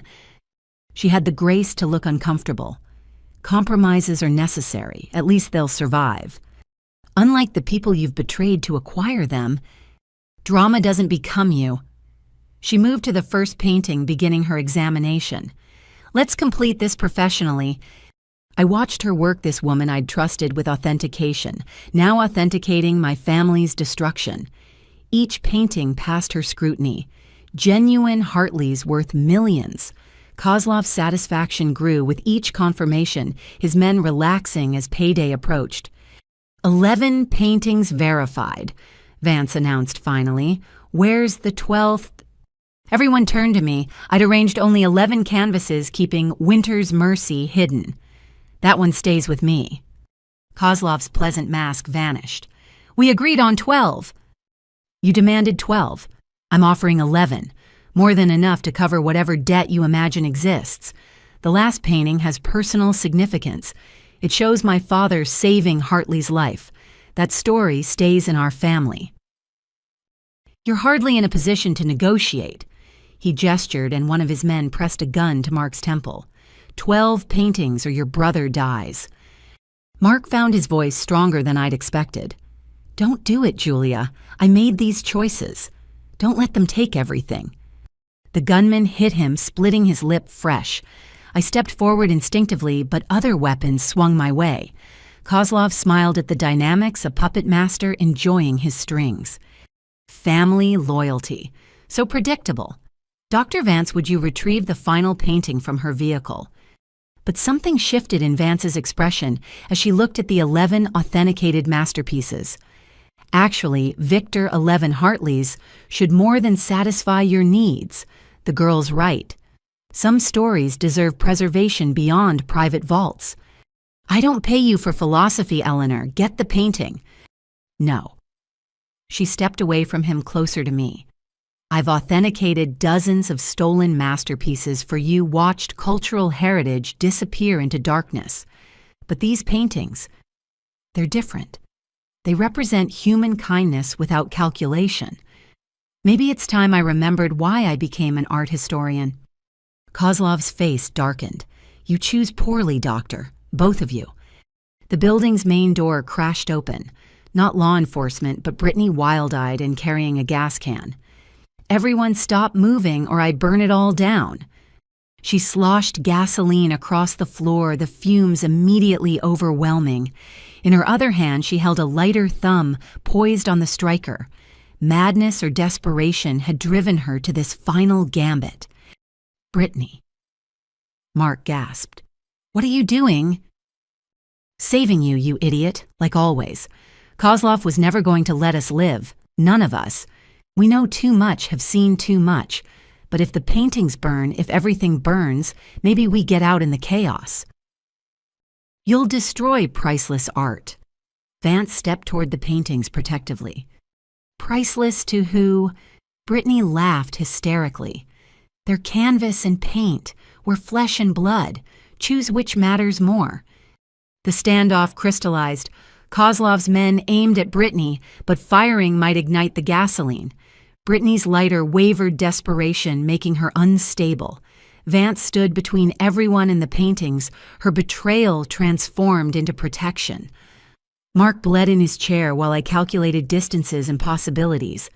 Into this tableau of greed and fear, I spoke with Dad's voice, Mom's wisdom, Hartley's gratitude. Nobody has to die. Nobody has to lose. Kozlov, take 10 paintings. Sell them, hide them, whatever brings you peace. Dr. Vance, take one for a museum. Let the public see what kindness creates. I keep Winter's mercy for my family. Everyone walks away with something. Except me, Brittany snarled. I get nothing while you all divide treasures. You get Mark, alive. Isn't that why you came back? Her hand trembled on the lighter. For a moment, the building held its breath. Then sirens wailed in the distance, growing closer. Chen hadn't listened. Law enforcement was coming, ready or not. Choose now, I urged. Take what's offered or lose everything when they arrive. The math was simple. 10 paintings for Kozlov worth $20 million. 1 for public display securing Vance's reputation. 1 for family legacy, or total loss when police arrived and evidence burned. Kozlov made the calculation quickly. Load 10 paintings, leave 2, move now. His men scrambled to comply, carrying canvases toward their vehicles. Vance carefully selected Child's Wonder, the painting of me at 3 for museum donation. Brittany lowered her lighter but kept the gasoline can close. As Kozlov prepared to leave, he paused beside me. You cost me 2 paintings with your negotiation. That debt will be remembered. Add it to the others, I replied steadily. I'm done being afraid of accounts that can never be settled. They left quickly, expensive engines roaring to life as sirens grew louder. Vance lingered, cradling her single painting. I'll ensure this reaches the Metropolitan. Anonymous donation, no questions asked. And Julia, I'm sorry. Greed corrupts even those who should know better. She departed as police cars screeched into the lot. Chen burst through the door, weapon drawn, finding only us and the chemical reek of gasoline. Brittany had already cut Mark free, supporting his battered form. They're gone, I told Chen simply. Took 10 paintings and left. High-speed chase might catch them, but they have a head start. 10 paintings worth $20 million and you just let them go. I traded them for my brother's life. Seems fair to me. Chen surveyed the scene. Gasoline-soaked floor, abandoned authentication equipment. Blood on concrete. This isn't over. Kozlov doesn't forgive debts. Maybe not, but it's finished for now. Mark needs a hospital. Brittany needs rehab or therapy or both. I need to go home and hang one painting where Dad would have wanted it. Everything else is tomorrow's problem. They took Mark away in an ambulance while Brittany followed, clinging to his hand like salvation. Chen processed the scene, frustrated, but recognizing the futility of pursuit. The paintings were gone, scattered to wind like dandelion seeds. I drove home as dawn broke, Winter's mercy safe in the truck. One painting from 12 showing a man saving another man's life during a blizzard. The others would vanish into private collections or public galleries, their fate beyond my control. But this one would hang in the farmhouse, reminding future generations that kindness mattered more than currency. The ordeal had reached its breaking point, and somehow impossibly we'd survived. Broken but breathing, compromised but continuing. The paintings had revealed everyone's true nature, then dispersed to prevent further corruption. Dad would have understood. Sometimes preservation meant letting go, keeping only what truly mattered. One painting, one story, One family's proof that beauty emerged from unexpected places, usually right after everything seemed lost. 2 weeks passed in strange quietude. Mark recovered in the hospital, his body healing faster than his pride. Brittany attended court-mandated therapy, part of her plea deal for the gasoline incident. The farmhouse felt empty without crisis, like a battlefield after armies departed. Then Detective Chen called. "We need your help setting a trap. Kozlov's back in the country, and he's angry about the 2 paintings he didn't get." "That's your problem, not mine. He's been asking about you, about whether Winter's Mercy is really the only painting left. Some of his men think you kept others hidden. We can use that suspicion." I gripped the phone tighter. "I'm done with games, detective. Find another way." "Julia, he kidnapped 3 people last month looking for hidden art collections. A grandfather in Boston, a curator in Philadelphia, a college student whose father might have owned a Monet. Only 2 came back alive. This isn't just about you anymore." The weight of that settled like lead. My choices had rippled outward Kozlov's frustrated greed, seeking other targets. "What do you need?" "Bait. Specifically, you claiming to have found the 12th painting, the one he thinks you kept. We'll use Preston's auction house as the venue. They've cooperated with law enforcement before, have excellent security, and Kozlov won't resist the legitimacy of acquiring a painting through proper channels. Except there is no 12th painting to find. He has 10, the Met has 1, I have 1. That's all 12. Kozlov doesn't believe that. His sources say Hartley painted 13 during his stay at your farmhouse, keeping 1 for himself that your father later acquired. It's nonsense, but Kozlov's convinced you're holding out. I thought about Dad's workshop, Brittany's cryptic comment about obvious hiding places. Had there been another painting, something Dad kept separate from the 12? When would this happen? Tomorrow night. Preston's is hosting a private viewing for select collectors. You arrive with the newly discovered painting, make sure Kozlov's people spot you, then lead them into our trap. Full surveillance tactical teams ready, prosecutor, standing by with federal charges. And if Kozlov doesn't take the bait, then we've lost nothing but time. But Julia, he's obsessed. The 2 paintings he missed have become symbols of failure. He'll come. After hanging up, I walked through the farmhouse, seeing it with new eyes. Where would Dad hide something precious beyond the 12 paintings I'd found? The workshop called to me unchanged since his death, except for dust and shadows. His tools hung in perfect order, each one a memory. The workbench bore scars from decades of projects. In the corner, his restoration cabinet held furniture pieces he'd been repairing for neighbors, who now probably wondered if they'd ever get them back. I opened the cabinet, checking each drawer, each hidden space Dad had built for storing delicate materials. Nothing but sandpaper, stain brushes for detail work. But wait, 1 brush wrapped in chamois cloth, far too carefully preserved for furniture work. Unrolling the cloth revealed not just a brush, but a small canvas, maybe 8 inches by 10 inches. My breath caught. Hartley's signature graced the corner, but this painting differed from the others. Instead of capturing a moment from his stay, it showed the farmhouse itself viewed from the road in summer light. And on the back, Hartley's handwriting, "For Samuel, a promise to return one day and paint your daughter properly. Until then, this remembrance of sanctuary, 13 of 13, JMH." A 13th painting, smaller, simpler, but undeniably authentic. Dad had separated it from the others, keeping it with his restoration tools. Perhaps he'd planned to frame it properly someday, or maybe he liked having 1 piece entirely private, unknown, even to family. I held it, feeling the weight of possibility. This could be the bait Chen needed, but it was also the last undiscovered piece of Hartley's gratitude. Once revealed, it would become evidence property, anything but the personal memento Hartley intended. My phone rang, Mark, his voice stronger but cautious. "Julia," I heard from one of my old contacts. "Kozlov's definitely back. He's been showing photos of our family to people asking about other properties we might own, other hiding places. He's convinced you cheated him. The FBI wants me to help trap him. Silence, then. Are you going to... I don't know. I'm tired of all of this, Mark. The paintings were supposed to represent kindness, not all this greed and violence. That's my fault. I brought this to our door.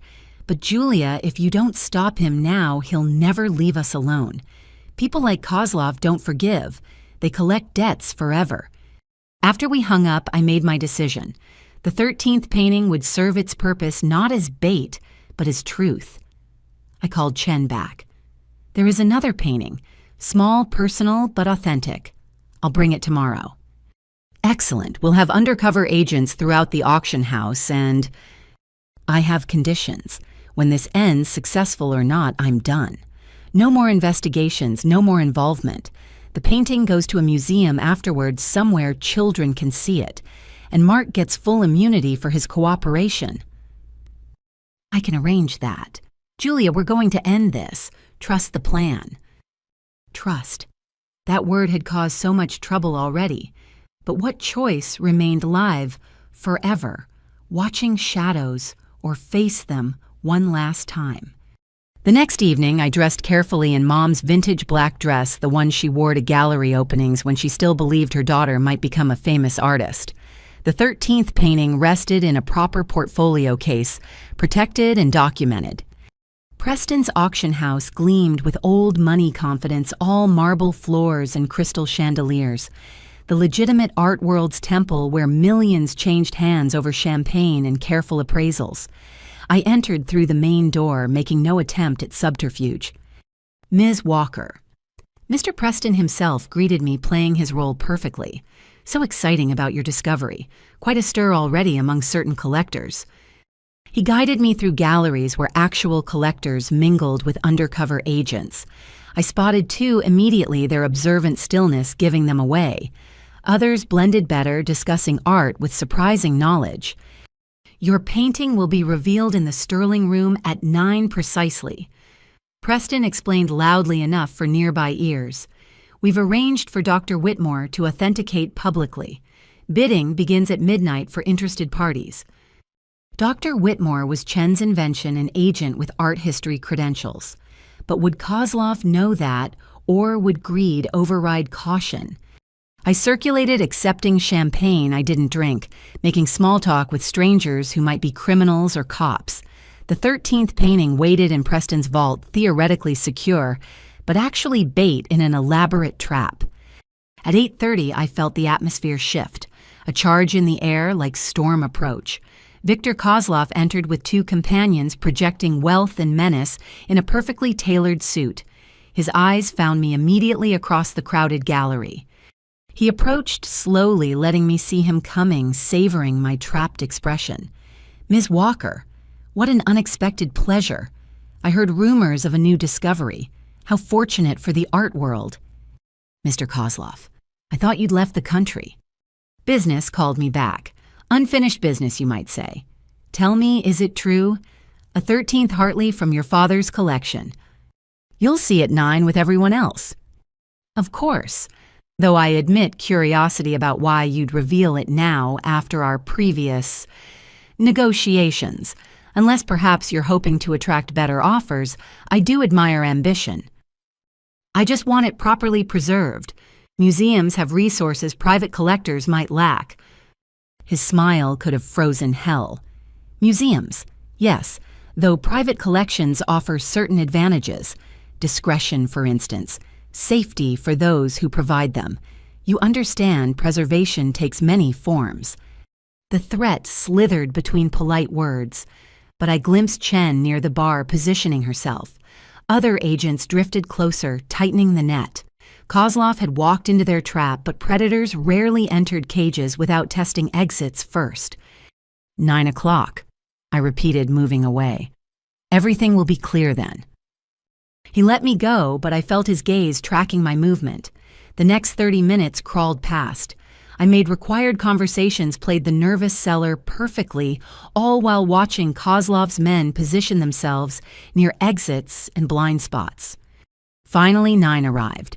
Preston called everyone to the Sterling Room, an intimate space with airport-level security disguised behind elegant wood paneling. The 13th painting waited on an easel covered by velvet cloth. "Ladies and gentlemen," Preston began, "tonight we present something extraordinary, a previously unknown work by J.M. Hartley from his legendary Lost Year, discovered in the estate of Samuel Walker, authenticated by Dr. Whitmore, and available for acquisition tonight." He pulled away the cloth with theatrical flair. The small painting glowed under perfect lighting, Hartley's farmhouse captured with loving detail. Gasps arose from real collectors, while fake ones photographed every angle. Dr. Whitmore, actually Agent Kim from the yard sale, performed her authentication routine flawlessly. Unquestionably genuine. The brushwork, the pigments, the subtle signature elements all confirm this as Hartley's work. Note particularly the emotional resonance characteristic of his gratitude period. "The bidding will commence at midnight," Preston announced, "beginning at $2 million. $3 million. Kozlov's voice cut through murmurs. "Cash immediate transfer. I'll take possession tonight." "Sir, the auction hasn't begun." $4,000,005, whatever number ends this charade. He stepped forward, Predator done with patience. "That painting belongs with its brothers in my collection. Name your price." This wasn't the plan. He was supposed to make his move during transport or in the parking structure where tactical teams waited. Instead, he'd chosen public aggression, calling the bluff. Chen moved, hand reaching inside her jacket, but Kozlov raised a finger. "I wouldn't. My men have interesting insurance policies.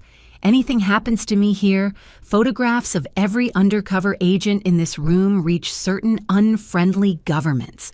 Your cover's blown permanently, your operations compromised globally. Shall we continue civilizing, or must things become unpleasant?" The trap had reversed. Kozlov hadn't walked in blind. He'd come prepared with his own leverage. The agents froze, calculating consequences. Real collectors sensed danger beginning to edge toward exits. "Mr. Kozlov," I said, surprising myself with steady voice. "You want the painting, take it. I'm tired of games, tired of threats. Pay Mr. Preston his $5 million and end this." Julia, Chen warned, but I ignored her. Kozlov studied me, searching for deception. "Just like that, no conditions." "One condition. You leave my family alone forever. No revenge for the 2 paintings you missed, no future claims. You get 13 of 13, and we never see each other again." "Deal." He gestured to his men, who produced phones for wire transfers. $5 million to Preston's account. Though I'm curious why capitulate now. I looked at the painting, Dad's farmhouse glowing with Hartley's gratitude. Because holding on to beauty while living in fear isn't really living. Take it. Add it to your hidden vault. But know this, you're not collecting art. You're hoarding joy meant to be shared. That's your real poverty, Mr. Kozlov. You'll own 13 miracles but never understand what made them miraculous. His face darkened, but the transfer completed. Preston, sweating through his collar, confirmed the payment. Kozlov's men moved to collect the painting, but Chen stepped forward. "Actually, that painting's evidence in an ongoing federal investigation. Sorry, Mr. Kozlov. Your money will be refunded, but the art stays with us." "You dare!"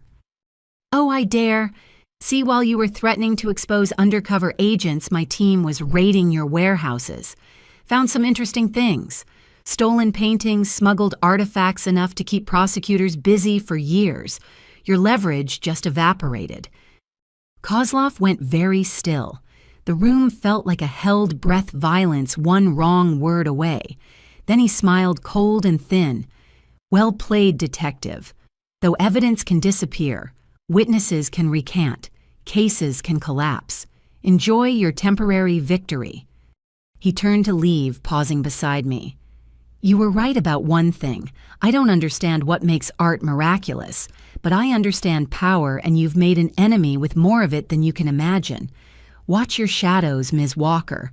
They hide patient things." They left without violence, but the threat lingered like cologne. Chen's team moved in, securing the painting and beginning to process the scene. Real collectors fled, while agents dropped their covers. "You did good," Chen told me. "We've got enough to hold him, maybe even convict if the evidence survives his lawyers. But not enough to stop him permanently." She shrugged. Rome wasn't built in a day, but his operations crippled, his reputation damaged. Sometimes that's the best justice we get. They took the 13th painting as evidence, promising it would reach a museum eventually. I left Preston's feeling hollow victory. The trap had partially worked, but Kozlov remained free-wounded and dangerous.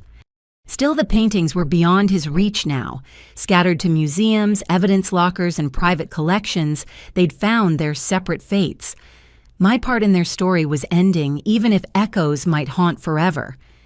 I drove home to find Mark waiting on the porch, still moving carefully from his injuries. "Heard it on the news.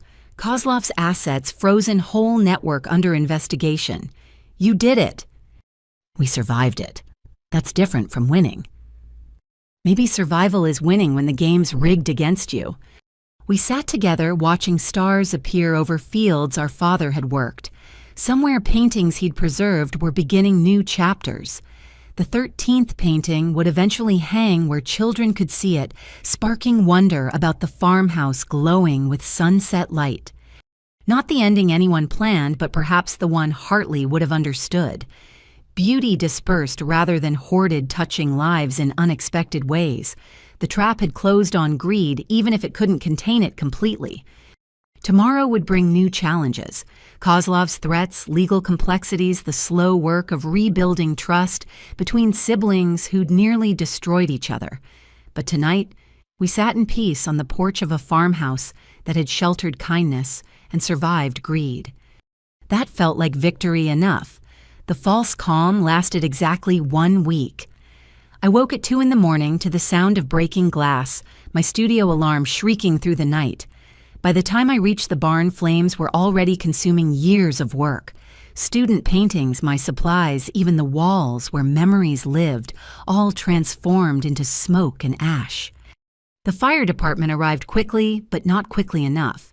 I stood in my nightgown and boots, watching orange light devour the place where I'd taught Sarah to paint, through addiction recovery, where Mrs. Chen had captured her childhood home, where Timothy had mourned his grandfather in oils and canvas. "Accelerant everywhere," the fire chief reported. "Professional job. You're lucky it didn't spread to the house." Lucky. I almost laughed at the word. This wasn't random arson, it was a message. Kozlov might be under investigation, but his reach remained long and his memory longer. Detective Chen arrived as dawn broke over the skeleton of my studio. She surveyed the damage with grim understanding. "He's escalating. This is just the beginning." "I thought you had him contained." "His lawyers are better than we anticipated. He's out on bail assets, technically frozen, but somehow still operational. We've got surveillance on him, but surveillance didn't stop this." I gestured at the smoking ruins. "What's next?" "The house. My students' homes. How far does his revenge reach?" "That's why I'm here. We're moving you to federal protection. New identity, new location, complete extraction from this situation. Running away while he destroys everything I've built. Living to build again somewhere else." "Julia, we intercepted communications. He's put a bounty on information about any remaining paintings. $500,000 to anyone who provides credible leads. Every criminal in 3 states is now searching." As if to underscore her point, my phone buzzed with a text from an unknown number. "Your student Timothy mentioned you sometimes paint at the community center after hours. Shame if something happened there too." The community center where I taught free classes, where seniors learned watercolors and children discovered finger painting. Another piece of my life marked for destruction. "I can't live like this," I said, exhaustion bone deep. "Jumping at shadows, watching everything I care about burn. There has to be another way." Chen's phone rang. She listened, face darkening. "There's been an incident. Someone broke into the evidence locker where we stored the 13th painting. Guards were drugged, cameras mysteriously malfunctioned. The painting's gone." The last piece of Hartley's gratitude stolen from federal custody. Kozlov's message couldn't be clearer. Nowhere was safe. Nothing was protected. His reach extended even into law enforcement's heart. "Pack what you need," Chen ordered. "We're leaving in 30 minutes. But I was already walking toward what remained of the studio, ignoring her calls. In the ashes, metal easels stood like twisted skeletons. The fireproof cabinet Dad had installed for storing solvents had survived, its contents intact, but irrelevant now. Wait, Dad's fireproof cabinet? Why would he install something so expensive for a barn studio? I knelt, brushing away debris, feeling along the cabinet's base. There a hidden latch, the kind he'd built into furniture for decades. The false bottom opened to reveal a metal box. Inside, documents I'd never seen, correspondence between Dad and Hartley spanning 40 years. Letters discussing art philosophy, the nature of gratitude, and photographs of paintings I didn't recognize, works Hartley had created after his stay, but inspired by it. The final letter, dated a month before Dad's death, contained a revelation. "Samuel, I've arranged for the Museum of Modern Art to acquire a special collection upon my death paintings inspired by your kindness. They don't know the connection yet, but someday the world will understand what your mercy created. The 13 paintings I gave you were just the beginning. My entire late period flows from that winter night. Guard our secret until the time is right. Your eternal friend, J.M." Chen read over my shoulder, understanding dawning. "Hartley's late paintings, the ones that made him legendary, they all connect to your father. To that night, Dad saved him. Every masterpiece flowing from one act of kindness." I held the letters like holy relics. This is what Kozlov's really hunting. Not just 13 paintings, but the story that transforms Hartley's entire legacy. The secret that would make every late Hartley painting exponentially more valuable. Or worthless, depending on perspective, Chen mused. Collectors who paid millions thinking they owned unique visions might not appreciate learning they all stem from one rescue in rural Pennsylvania. My phone rang. Dr. Eleanor Vance calling from federal custody where she awaited trial. "Julia, I heard about the fire. I know I have no right to ask, but you need to know something. Kozlov's planning something bigger. He's gathered a syndicate of collectors, all with stakes in Hartley's late works. If the connection to your father becomes public, their investments crash. They'll do anything to suppress it." "Why tell me this?" "Because I spent my career serving art instead of truth. Don't make my mistake. Whatever documents you have, whatever proof exists, get it public before they bury it, and you." The call ended, leaving new weight on my shoulders. This wasn't just about 13 paintings anymore, but about artistic legacy, market manipulation, and the dangerous intersection of truth and greed. Chen made rapid calls, arranging resources. "We need to get those documents authenticated and public immediately. Every major newspaper, museum, academic journal. Flood the zone before Kozlov can react."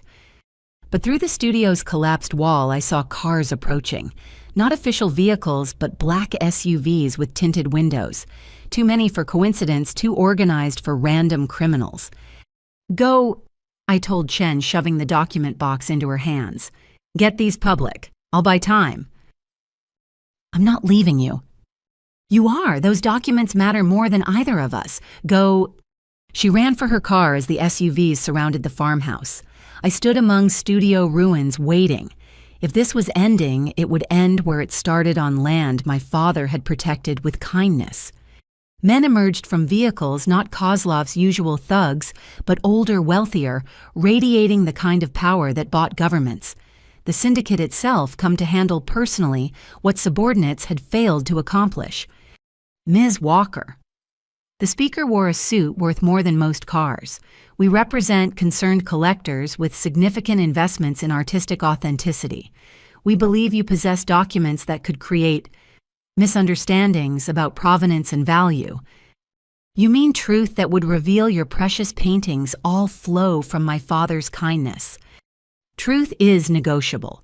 We're prepared to offer $20 million for those documents and your permanent silence. enough to rebuild your studio, your life, your dreams.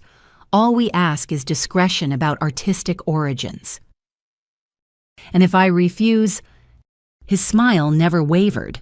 Then we pursue other negotiations. Your brother remains vulnerable. Your students have families. Even federal protection has limits when resources are properly applied. Consider carefully. Behind them, I saw Chen's car disappearing down the road. Every second I stalled was another second for truth to escape their reach. I need time to think. You have 5 minutes. We're reasonable men, Ms. Walker, but patience has limits. I retreated into the farmhouse knowing they'd follow if I tried to run. 5 minutes to decide between wealth and truth, safety and integrity. Dad's voice echoed in memory. Julia Bugg, sometimes the right choice is the one that costs most. Through the window, I watched them conferring, certain of success. They'd bought silence before buried inconvenient truths under money and threats. But they'd miscalculated one thing. They thought I was alone. Movement in the fields caught my eye. My students, dozens of them, walking through morning mist toward the farmhouse. Mrs. Chen led them carrying a new painting. Timothy followed with canvases of his own. Sarah, the recovering addict, held brushes like weapons. The community center seniors, the church youth group, even children from my summer programs. They surrounded the syndicate's vehicles, not threatening, but present. Witnesses to whatever came next. The wealthy men looked uncertain violence harder when cameras held by children recorded everything. "Time's up," the spokesman called. "Your decision—" I emerged backed by an army of artists. My decision is this. Truth isn't for sale. My father saved Hartley's life, and Hartley spent 40 years painting gratitude. Every masterpiece flowing from kindness, every beauty born from mercy, that story belongs to the world, not your vaults. You're making a dangerous choice. No, I'm making my father's choice. Art serves connection, not collection. You can threaten, burn, steal, but you can't stop truth once it starts spreading. By now, those documents are being verified, copied, distributed. By tomorrow, the world knows what really inspired Hartley's greatest works. The spokesman's face showed calculation, then resignation. This isn't over. Markets will crash. Values will plummet. Lawyers will feast for decades. You've destroyed billions in perceived worth.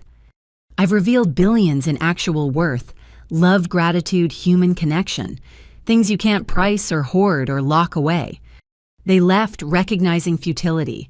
The students remained setting up easels among studio ruins. Mrs. Chen began painting the sunrise over destruction.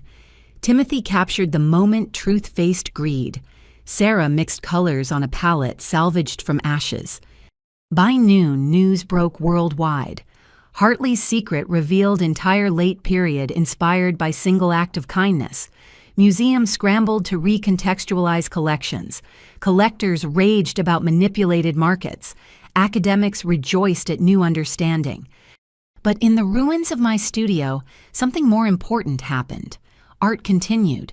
Students painted truth, beauty, connection, all the things Kozlov and his syndicate had tried to steal or suppress.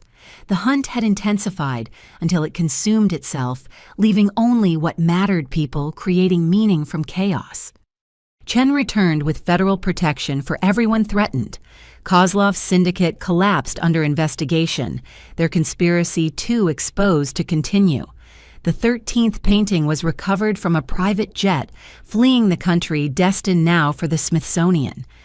As sunset approached, I surveyed the gathered artists, the smoking ruins, the farmhouse still standing.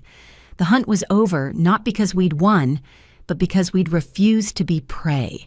Truth had escaped its cage, spreading like spilled paint across the world's canvas. Tomorrow would bring insurance claims, rebuilding plans, the slow work of restoration. But today, surrounded by students painting in defiance of destruction, I understood what Dad had always known. Beauty persists not in vaults or values, but in the simple act of creation, the gratitude of sharing, the mercy of teaching others to see. The paintings were gone, scattered, burned, or locked in evidence.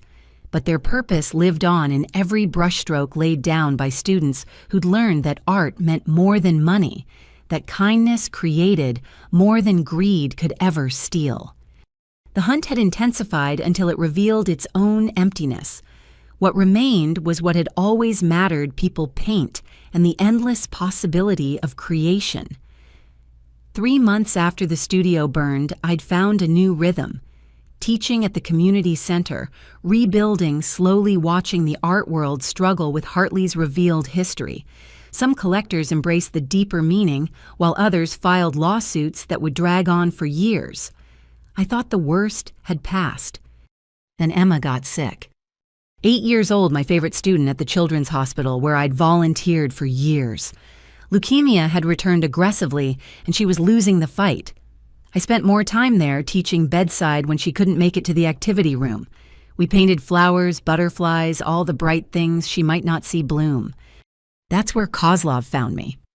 I was hanging Emma's latest painting, a rainbow, over a house that looked suspiciously like the farmhouse, when he walked into the children's ward. No security stopped him. He'd made a generous donation that morning, earning a VIP visitor badge.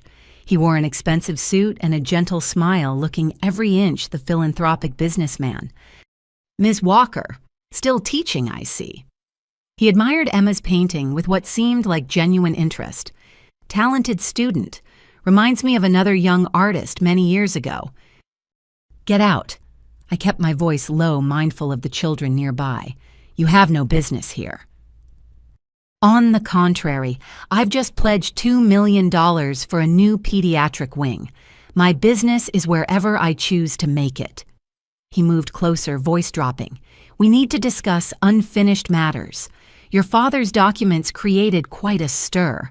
Cost me and my associates considerable sums. Good. Is it tell me how much does experimental treatment cost for aggressive childhood leukemia? The kind insurance won't cover the kind that might save young Emma. Ice flooded my veins. You investigated a sick child. I investigate everything that matters to those who matter to me, or in this case, who matter to my interests. Did you know there's a trial program in Switzerland, remarkable success rates?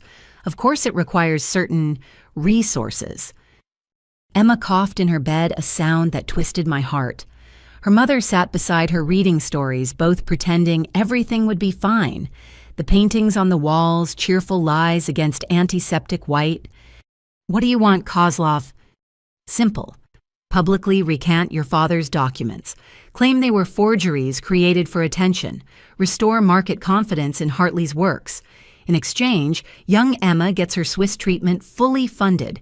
You get to paint more rainbows with her. Destroy my father's reputation to save a child. Perspective is everything. Your father's dead. His reputation can't suffer. Emma's alive, but perhaps not for long without intervention. Simple mathematics. A nurse approached, checking on Emma. Kozlov played the concerned donor perfectly, asking about the children's needs, promising more support. The nurse glowed with gratitude, unaware she thanked a monster. When she left, Kozlov continued, I've prepared everything. Press release, supporting documentation, even experts willing to verify your confession. One signature, one press conference, and Emma flies to Switzerland tomorrow. And if I refuse, then you explain to her parents why you value dead history over living hope. He pulled out photos of the Swiss clinic survival statistics, children playing in alpine sunshine after successful treatment. Pride or life, Ms. Walker? Choose. I looked at Emma painting despite exhaustion. She'd asked me yesterday if angels painted in heaven, worried she'd have no teacher there. The question had broken me more than all of Kozlov's previous cruelties combined. I need to see the guarantee. Legal documents ensuring her treatment regardless of public reaction to my recantation. Naturally. He produced a folder, contracts already prepared. My lawyers thought of everything. Irrevocable trust fund for her treatment, no conditions after your public statement. Even if you later claim coercion, the funds remain protected for Emma's care. I read through legalese that bound me to lies while freeing Emma to live. Each page felt like betrayal of Dad's memory, But what was memory against a child's laughter? What was truth against tomorrow's empty bed? One condition, I said. I do this here in front of the children. No formal press conference.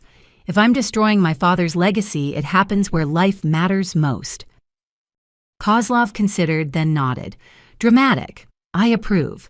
Shall we say tomorrow at noon I'll ensure appropriate media attendance? He left, taking his poison promises with him. I spent the rest of the day with Emma painting her dreams while knowing I'd soon paint myself as a liar. Her parents thanked me for the distraction, unaware of the bargain struck in their daughter's name. That night I called Chen. Kozlov's blackmailing me. Emma's life for my father's reputation. We can arrest him, charge him with extortion. And Emma dies while lawyers argue. He's won Chen. I won't sacrifice a child for principles. There has to be another way. Find it by noon tomorrow, or I make my father a fraud to save an 8-year-old who wants to paint rainbows. Sleep proved impossible. I drafted and redrafted my statement, each version more damning than the last. By dawn, I'd crafted lies comprehensive enough to satisfy Kozlov, while vague enough to minimize damage. Not that minimizing mattered when betraying everything Dad represented. I arrived early at the hospital bringing all my painting supplies. If this was my last day of integrity, the children would have art to remember. We painted together all morning, Emma rallying enough to create a garden scene bursting with impossible flowers. As noon approached, media gathered in the lobby. Kozlov had orchestrated perfectly major outlets present to witness my destruction. He waited in the children's activity room, chatting with parents who saw only a generous benefactor. Ready? He asked, satisfaction gleaming in his eyes. I stood before cameras, Emma, visible in the background painting despite her IV lines. The prepared statement weighed like lead in my hands. One lie to save one life. Simple mathematics, as Kozlov said. I have something to say about the Hartley documents. I began, voice steady despite internal storms. The room quieted, reporters leaning forward. The truth is beautiful. Emma's voice rang out clear despite weakness. She'd stood holding her new painting high. Miss Julia taught me that truth is the most beautiful thing we can paint. Other children joined her voices, creating chorus. Truth is beautiful, paint the truth. Miss Julia paints truth. They'd organized this 8-year-old activists defending their teacher without understanding the stakes. Emma's painting showed the farmhouse surrounded by hearts. Truth lives here, painted in rainbow letters across the sky. Kozlov's face darkened. He moved toward Emma, perhaps to whisper threats, but suddenly the room filled with unexpected visitors. Former students, dozens of them, filing in with their own paintings. Mrs. Chen carried her landscape from that yard sale day. Timothy brought his grandfather's portrait. Sarah held an abstract expressing recovery's complexity. But most surprising was who led them, Dr. Eleanor Vance, out on bail carrying a canvas I'd never seen. One of Hartley's final works painted weeks before his death. Before Ms. Walker speaks, Vance announced the art world should see this. She unveiled the painting, The Farmhouse in Snow, a figure carrying another to safety. Hartley's last painting, titled The Debt That Creates. He sent it to me with instructions to reveal it only when someone tried to diminish Samuel Walker's legacy. She produced a letter, Hartley's shaking handwriting still legible. Eleanor, they'll try to make it about money someday. They always do. When that happens, show them this. Samuel Walker saved more than my life. He saved art's purpose. Anyone who claims otherwise serves greed, not truth. Let the children judge. The media turned to Kozlov, sensing bigger story than expected. He maintained composure, but calculation flickered behind his eyes. The narrative was slipping from his control. Mr. Kozlov, a reporter asked, "Is it true you're pressuring Ms. Walker to recant her father's documents?" Ridiculous. I'm here as a donor supporting sick children. Ms. Walker clearly orchestrated this circus to avoid admitting her fraud. Then you won't mind if I speak truthfully? I asked, seizing the moment. If there's no pressure, no threats against children's lives, trapped by his own denials, he nodded tightly. Speak freely. I tore up the prepared statement. The truth is, my father saved Hartley's life. The truth is, Hartley painted gratitude for 40 years. The truth is, some people see beauty as commodity while others see it as gift. And the truth is everyone in this room must choose which vision to serve.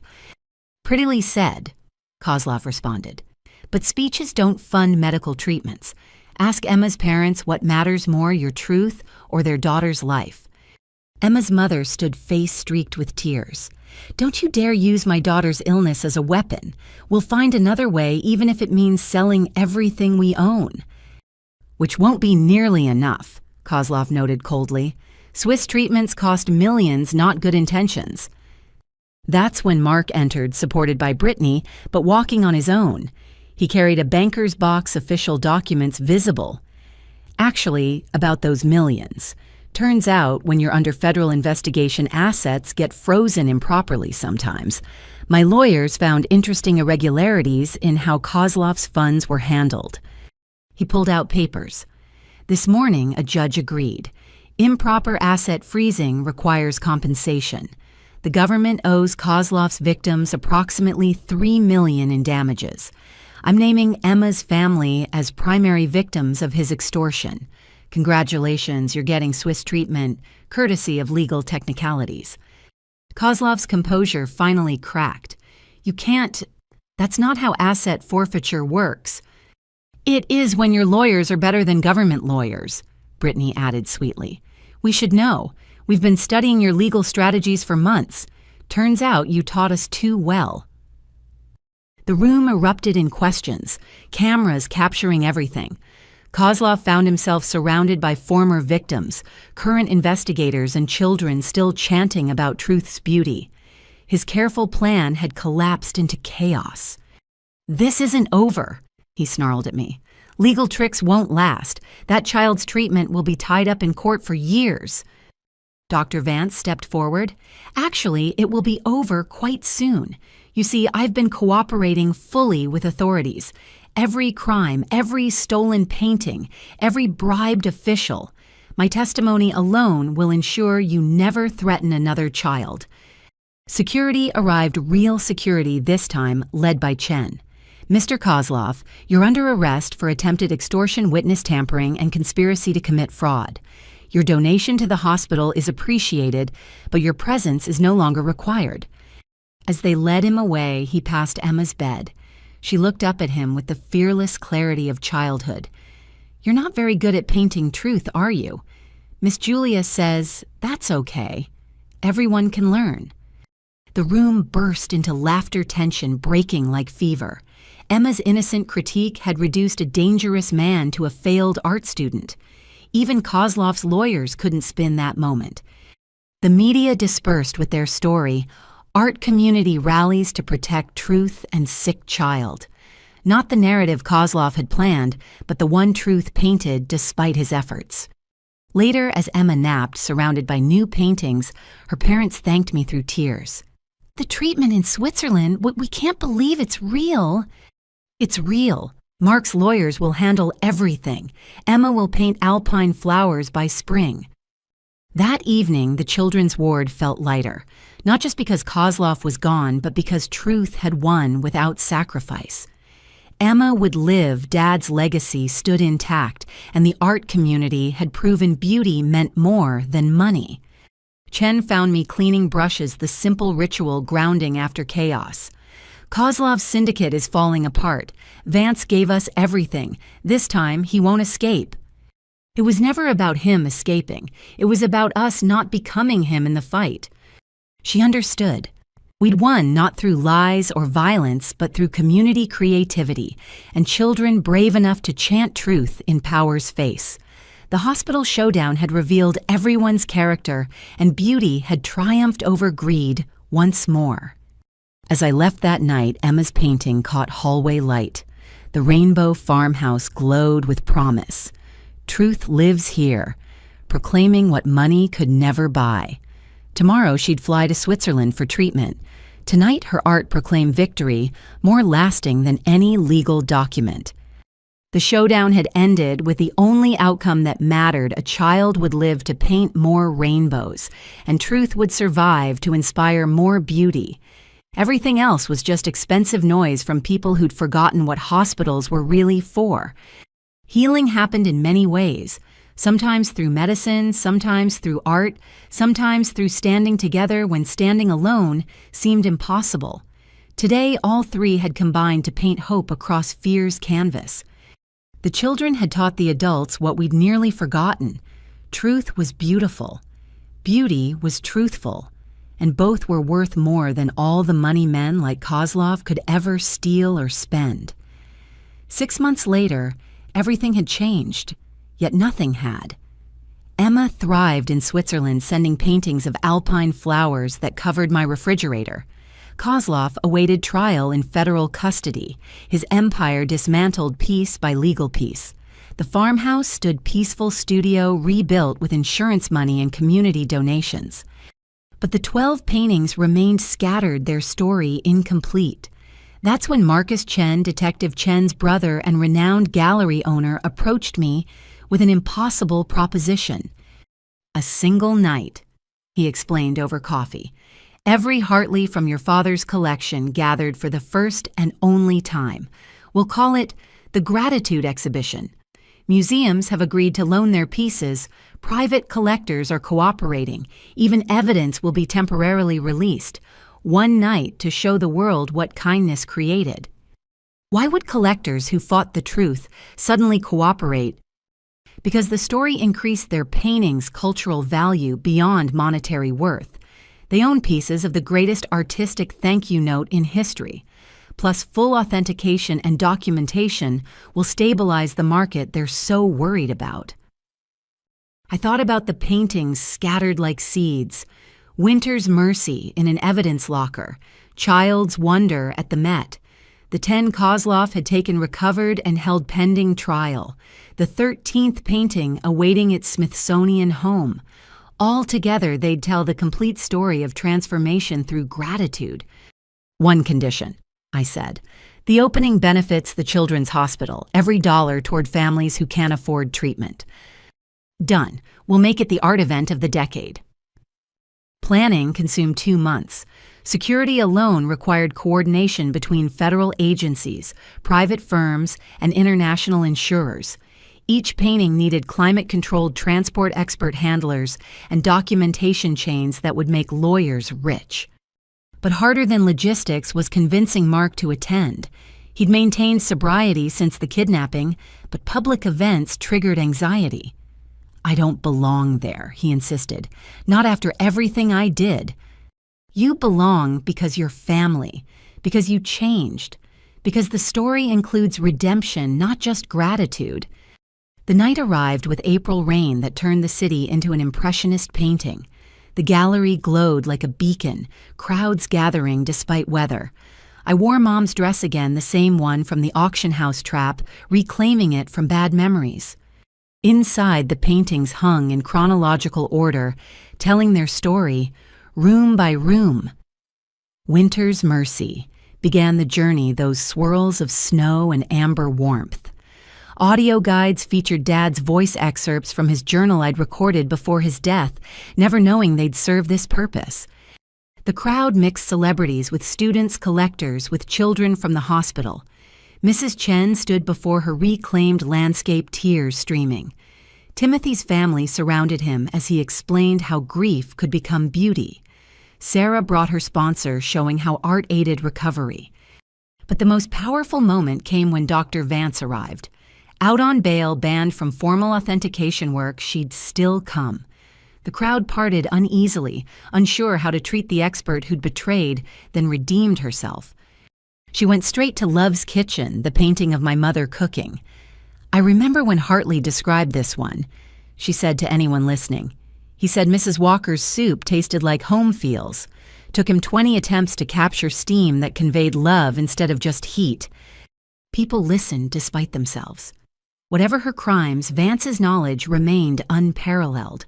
She moved through the gallery, revealing details about each painting, hidden symbols, technique, evolution, the way Hartley's palette brightened with each expression of gratitude. See how the brushwork changes? She pointed to subtle differences.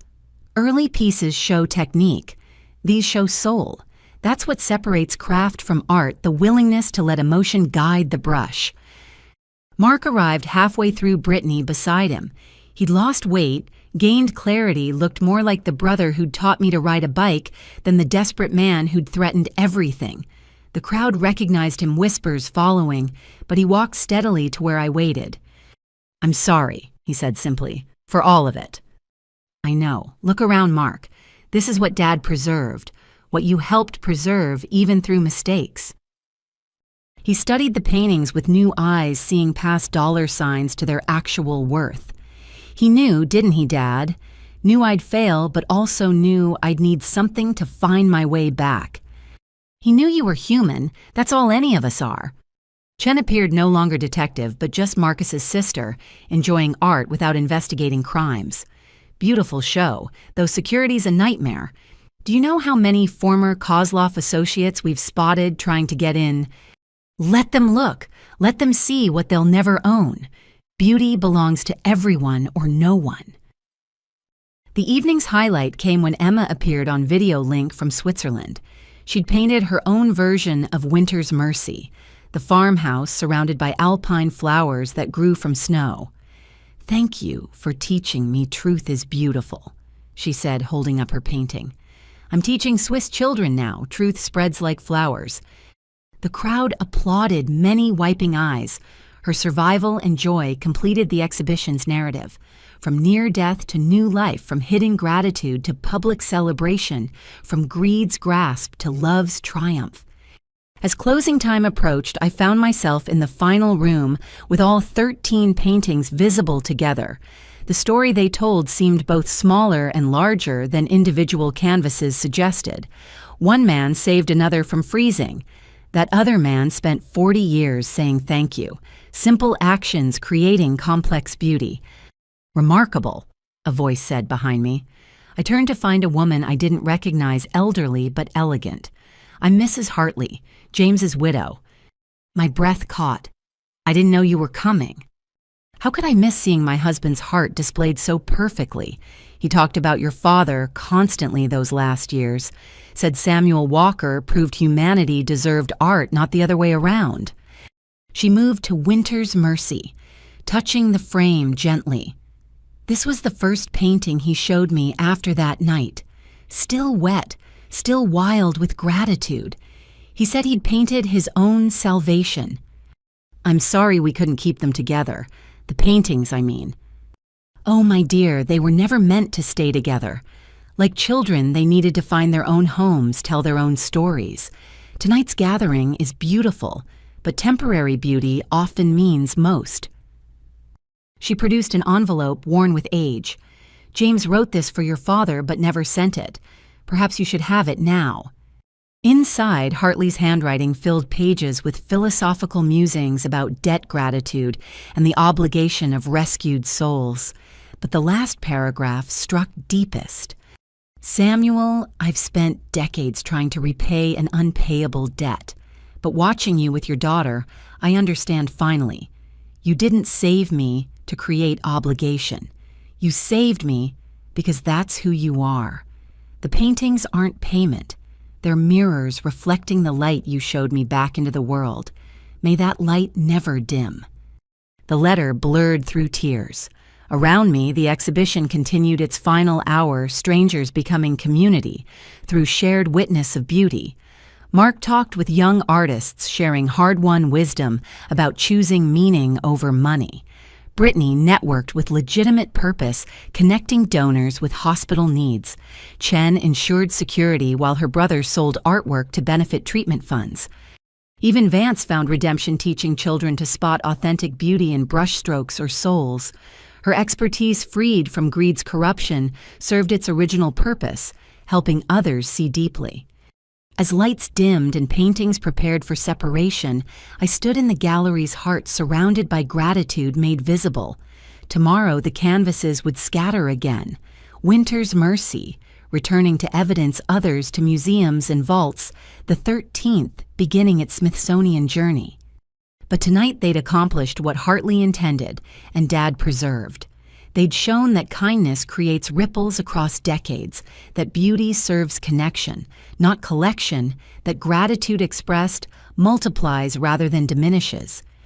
The exhibition raised $3 million for the hospital, enough to help dozens of families afford treatment. But money was the least of its accomplishments. It had gathered a community, healed relationships, proved that truth and beauty could survive greed's assault. As the last visitors left, I helped pack the paintings for transport, each wrapped carefully, destined for separate tomorrows. But I wasn't sad. Like Mrs. Hartley said, temporary beauty often meant most. We'd had our moment of completion, our glimpse of the whole story. "Thank you," Marcus Chen said as we supervised loading. "This meant more than you know. My sister spent years seeing art crime. Tonight she saw art's purpose." Through gallery windows, the rain had stopped. City lights reflected in wet streets like earthbound stars. Somewhere, Emma slept surrounded by alpine flowers. Somewhere, Kozlov counted days in a cell. Somewhere, each painting would continue its journey. But here in this moment, gratitude's circle closed gently. What began with rescue in a blizzard culminated in beauty, shared freely. The gallery opening had opened more than doors. It had opened hearts, minds, possibilities. I drove home to the farmhouse where it all began. One painting waited there, Winter's Mercy, returning after the trial. But I carried all 13 in memory, now their complete story told at last. The exhibition ended, but the gratitude it celebrated would continue spiraling outward, touching lives in ways we couldn't imagine. Just as Dad's kindness had created unexpected beauty, tonight's gathering would plant seeds in souls ready for transformation. That's what Hartley had understood, what Dad had preserved, what the paintings had insisted on teaching. Beauty shared multiplies infinitely. Greed might grasp, but gratitude opened hands and hearts, creating space for miracles disguised as ordinary kindness. The gallery lights went dark, but the illumination continued. 13 paintings had shown their combined power, then dispersed to spread light separately. The opening had closed, but what it opened would never shut again. The federal courthouse in Philadelphia stood like a fortress of marble and justice, its steps crowded with media as Kozlov's trial entered its final week. I'd testified days earlier, recounting everything from Mark's first threats to the hospital showdown. Now came the verdicts, not just for Kozlov, but for everyone caught in the painting's orbit. Inside courtroom 6, Kozlov sat diminished. Federal custody had stripped away his polished veneer, revealing the desperate man beneath. His legal team, the best money could buy, had fought viciously. But evidence mounted like paint layers: financial crimes, art theft, extortion, conspiracy, reaching back decades. Detective Chen had built an airtight case. Vance's cooperation provided insider details. Mark's testimony about the kidnapping added visceral reality. Even Brittany had contributed her secret recordings, proving conspiracy. But the prosecution's masterpiece was the paper trail. Thousands of documents showing how greed had corrupted the art world's foundations. "Has the jury reached a verdict?" Judge Harrison asked. "We have, Your Honor." What followed was a symphony of guilty verdicts, 43 counts each one landing like a gavel strike: racketeering, money laundering, interstate commerce violations, kidnapping, extortion. The list continued until Kozlov's empire of theft lay officially demolished. But the criminal trial was only part of justice's canvas. In the gallery, reporters waited for my response. I'd prepared nothing trusting truth to find its own words. "Mr. Kozlov stole beauty and hoarded wonder," I said simply. "He'll spend decades in a cell smaller than any painting. But the real justice isn't his imprisonment. It's that the paintings survived to inspire, that Emma lived to create, that community proved stronger than greed." Across town, another courtroom hosted a different reckoning. The syndicate members who'd threatened me at the farmhouse faced their own trials. But here, justice took an unexpected form. Rather than imprisonment, the judge ordered something: revolutionary community service teaching art in prisons, showing inmates how creativity might redirect lives. "You gentlemen trafficked in beauty while understanding nothing about its creation," Judge Martinez proclaimed. "Your sentence is to learn. 5,000 hours teaching art to those society abandoned. Perhaps helping others create will teach you beauty's actual value." Mark's legal situation resolved differently.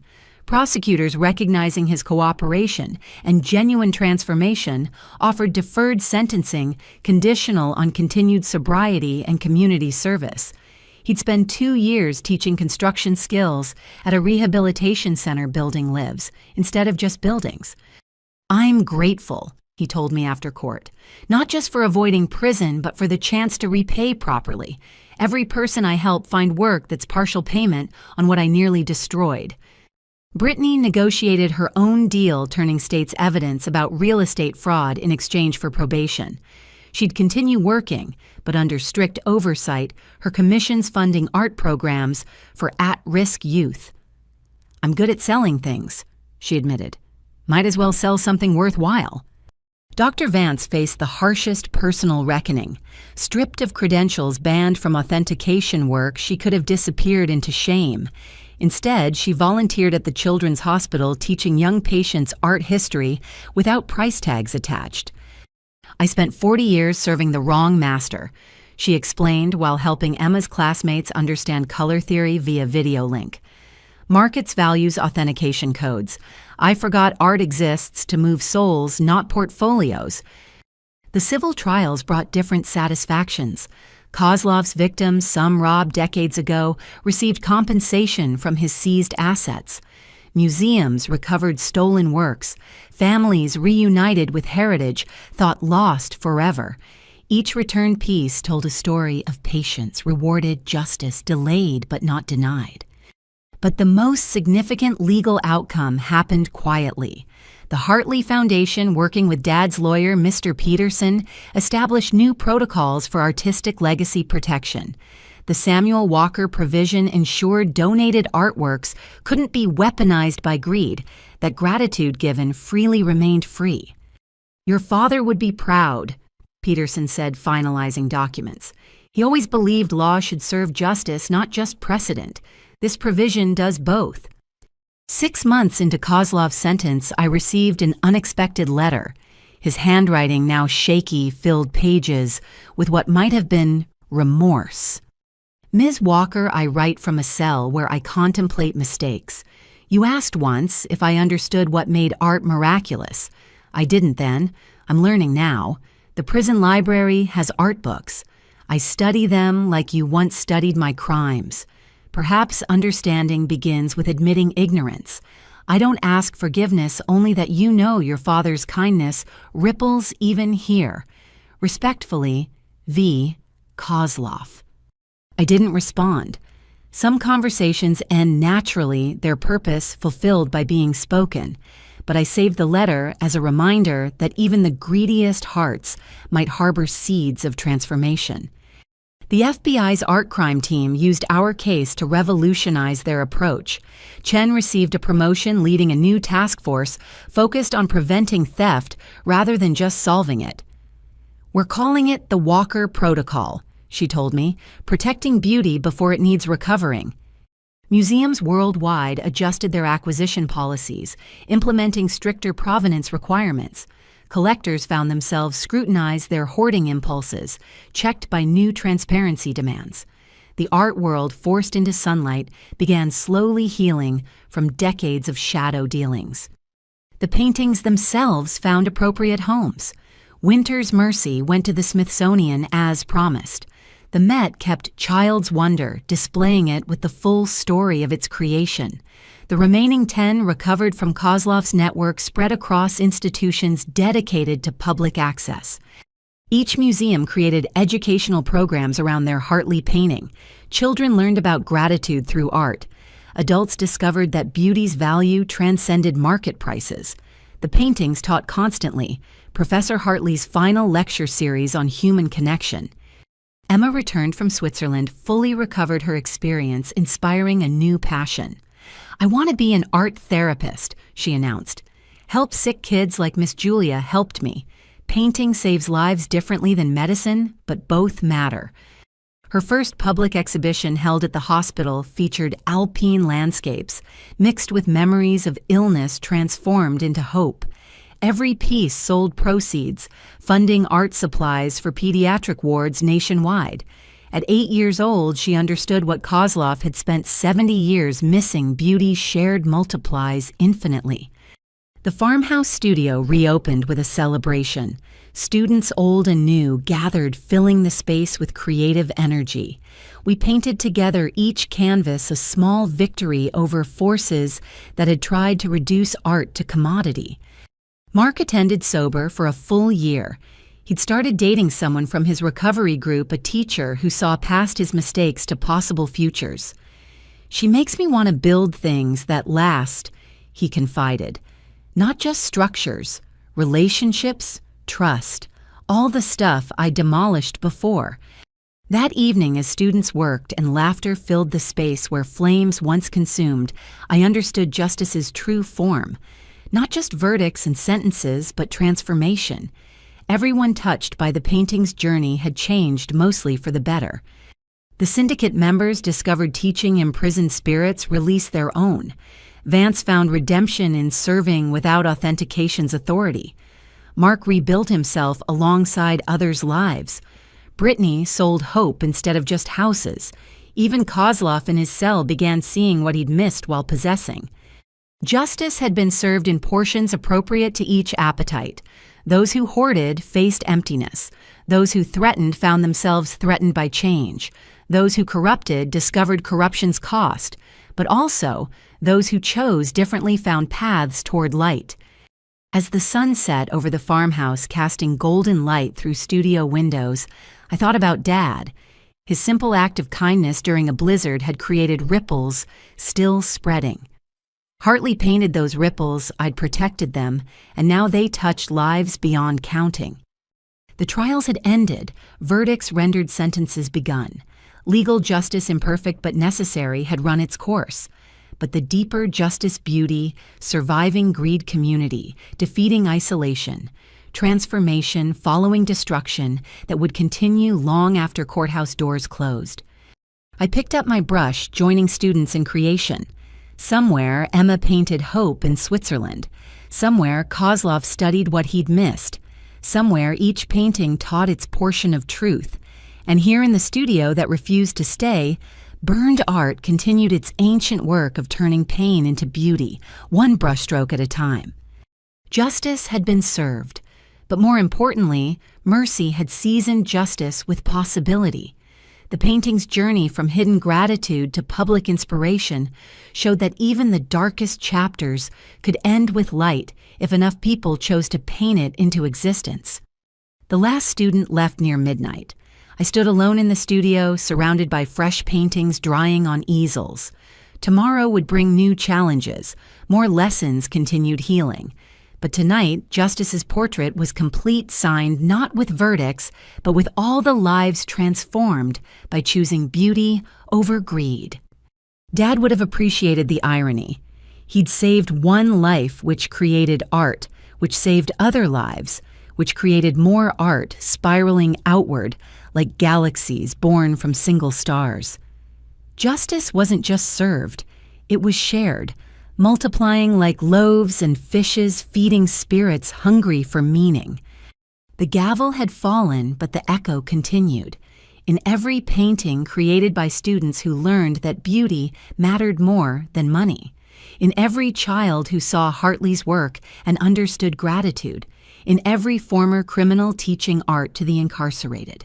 Justice served had become justice serving, an endless feast of possibility. I locked the studio and walked to the farmhouse where Winter's Mercy hung in the hallway. The painting that started everything now watched over daily life, a reminder that kindness creates more than we can calculate. Justice had been served, but mercy had been chosen. And in that choice, everything beautiful began. 6 months after the trials ended, the farmhouse had found its new rhythm. The Hartley Julia Art Foundation operated from the converted barn, offering free classes to anyone who couldn't afford traditional art education. Children arrived after school, seniors gathered for morning sessions, and evenings brought adults seeking creative expression after long workdays. Mark supervised the construction of our second building, a proper gallery and classroom space. His crew, mostly people from his recovery program, worked with the dedication of those building their own redemption. Every nail hammered straight is a promise kept, he told them, and they understood. This morning brought special visitors. Emma's family had returned from Switzerland, her treatment complete and successful. She burst through the door like sunshine, immediately running to the supply cabinet she'd claimed as her own. "I taught 12 Swiss kids to paint," she announced, pulling out fresh canvases. "Now I need to teach everyone here what I learned there. Did you know mountains have different colors depending on hope levels?" Her mother followed tears, threatening her composure. "The doctors say she's officially in remission, full recovery expected. We owe everything to Emma's strength," I interrupted gently, "and her refusal to stop creating beauty even when facing darkness." Emma had already gathered younger students demonstrating alpine color theory with the authority of someone who'd painted through chemotherapy. Her joy radiated, infecting everyone with the belief that art could indeed save lives. Mark arrived for the building inspection, clipboard in hand, but pride evident. "Foundation solid," he reported. "Weather-tight, built to last generations. Dad would approve." Dad would wonder why it took so long, I teased, but we both heard the love in it. As the inspector signed off on permits, Brittany appeared with a van full of donated supplies. "Estate sale in Gladwin," she explained, unloading professional easels and unused paint sets. "Widow said her husband bought them planning to start painting someday. That day never came for him, but maybe for someone else." She'd changed, finding purpose in connecting unused resources with eager hands. Her real estate connections now served different goals, acquiring supplies and spaces for expanding arts programs rather than just commissions. Dr. Vance arrived for her weekly volunteer session, carrying art history books donated by colleagues who respected her knowledge despite her fall. "Today we study how Monet's cataracts changed his palette," she announced. "Sometimes our limitations create new ways of seeing." The students, unaware of her past, simply knew her as the lady who made dead artists feel alive through stories. She'd found her own redemption in teaching, without authentication's authority sharing knowledge for its own sake rather than market value. Detective Chen visited now simply Marcus's sister rather than our protector. She brought news from the wider world. Kozlov's teaching art classes in federal prison. His students are mostly financial criminals learning to create rather than steal. Guard says he's surprisingly good at explaining color theory through the lens of moral choices. "People change," I said, meaning it. "Some people. Others just reveal who they always were." She smiled. "Like you. The whole world tried to make you compromise, but you stayed exactly yourself." As afternoon classes began, I moved through the spaces, watching lives transform through creation. Mrs. Chen perfected her technique for painting water, each attempt bringing her closer to capturing memory's fluidity. Timothy, now headed to art school on scholarships the foundation had helped secure, mentored younger students with patience learned through grief. Sarah led the addiction recovery art group, her own journey qualifying her to guide others through expressing pain that words couldn't capture. Sometimes sobriety starts with picking up a brush instead of a bottle. She told newcomers, and they believed because she lived that truth. The mail brought unexpected correspondence. Museums worldwide reported on their Hartley paintings' impact. The Smithsonian's Winter's Mercy had become their most visited piece viewers, drawn to the story of kindness creating beauty. Educational programs built around each painting reached thousands, teaching gratitude through art appreciation. One letter stood out, handwritten on expensive stationery. Dear Ms. Walker, I am James Hartley's great-niece recently discovering our family connection. I followed your story how you protected Uncle James's legacy while refusing to profit from it. I'm writing because I've inherited something you should know about Uncle James's final journals. In them, he details not just the 13 paintings given to your father, but plans for an entire series he never completed, tentatively titled The Gratitude Variations. He wrote that if anyone could complete what he envisioned, it would be Samuel Walker's daughter. I'm flying to Philadelphia next week. Perhaps we could discuss Uncle James's unfinished symphony of thanks. Sincerely, Margaret Hartley Collins. My hands trembled. Hartley had planned more paintings, an entire series exploring gratitude's variations, the weight of potential pressed down but also lifted up. That evening, I gathered everyone for our monthly community dinner. The gallery space filled with tables, families bringing dishes, art covering every wall. These gatherings had become tradition-breaking bread among beauty we'd created together. Mark stood to speak, still uncomfortable with public attention but pushing through. A year ago, I nearly destroyed everything our father built. Today, we're building something he dreamed of, a place where art serves community, where beauty belongs to everyone. I'm grateful for second chances, for a sister who showed mercy when justice would have been enough, and for all of you who prove daily that creation beats destruction. Applause filled the space, but more importantly, understanding. Everyone here had faced their own destructions, illness, addiction, poverty, loss, betrayal. Yet here they sat, choosing to create despite or because of their scars.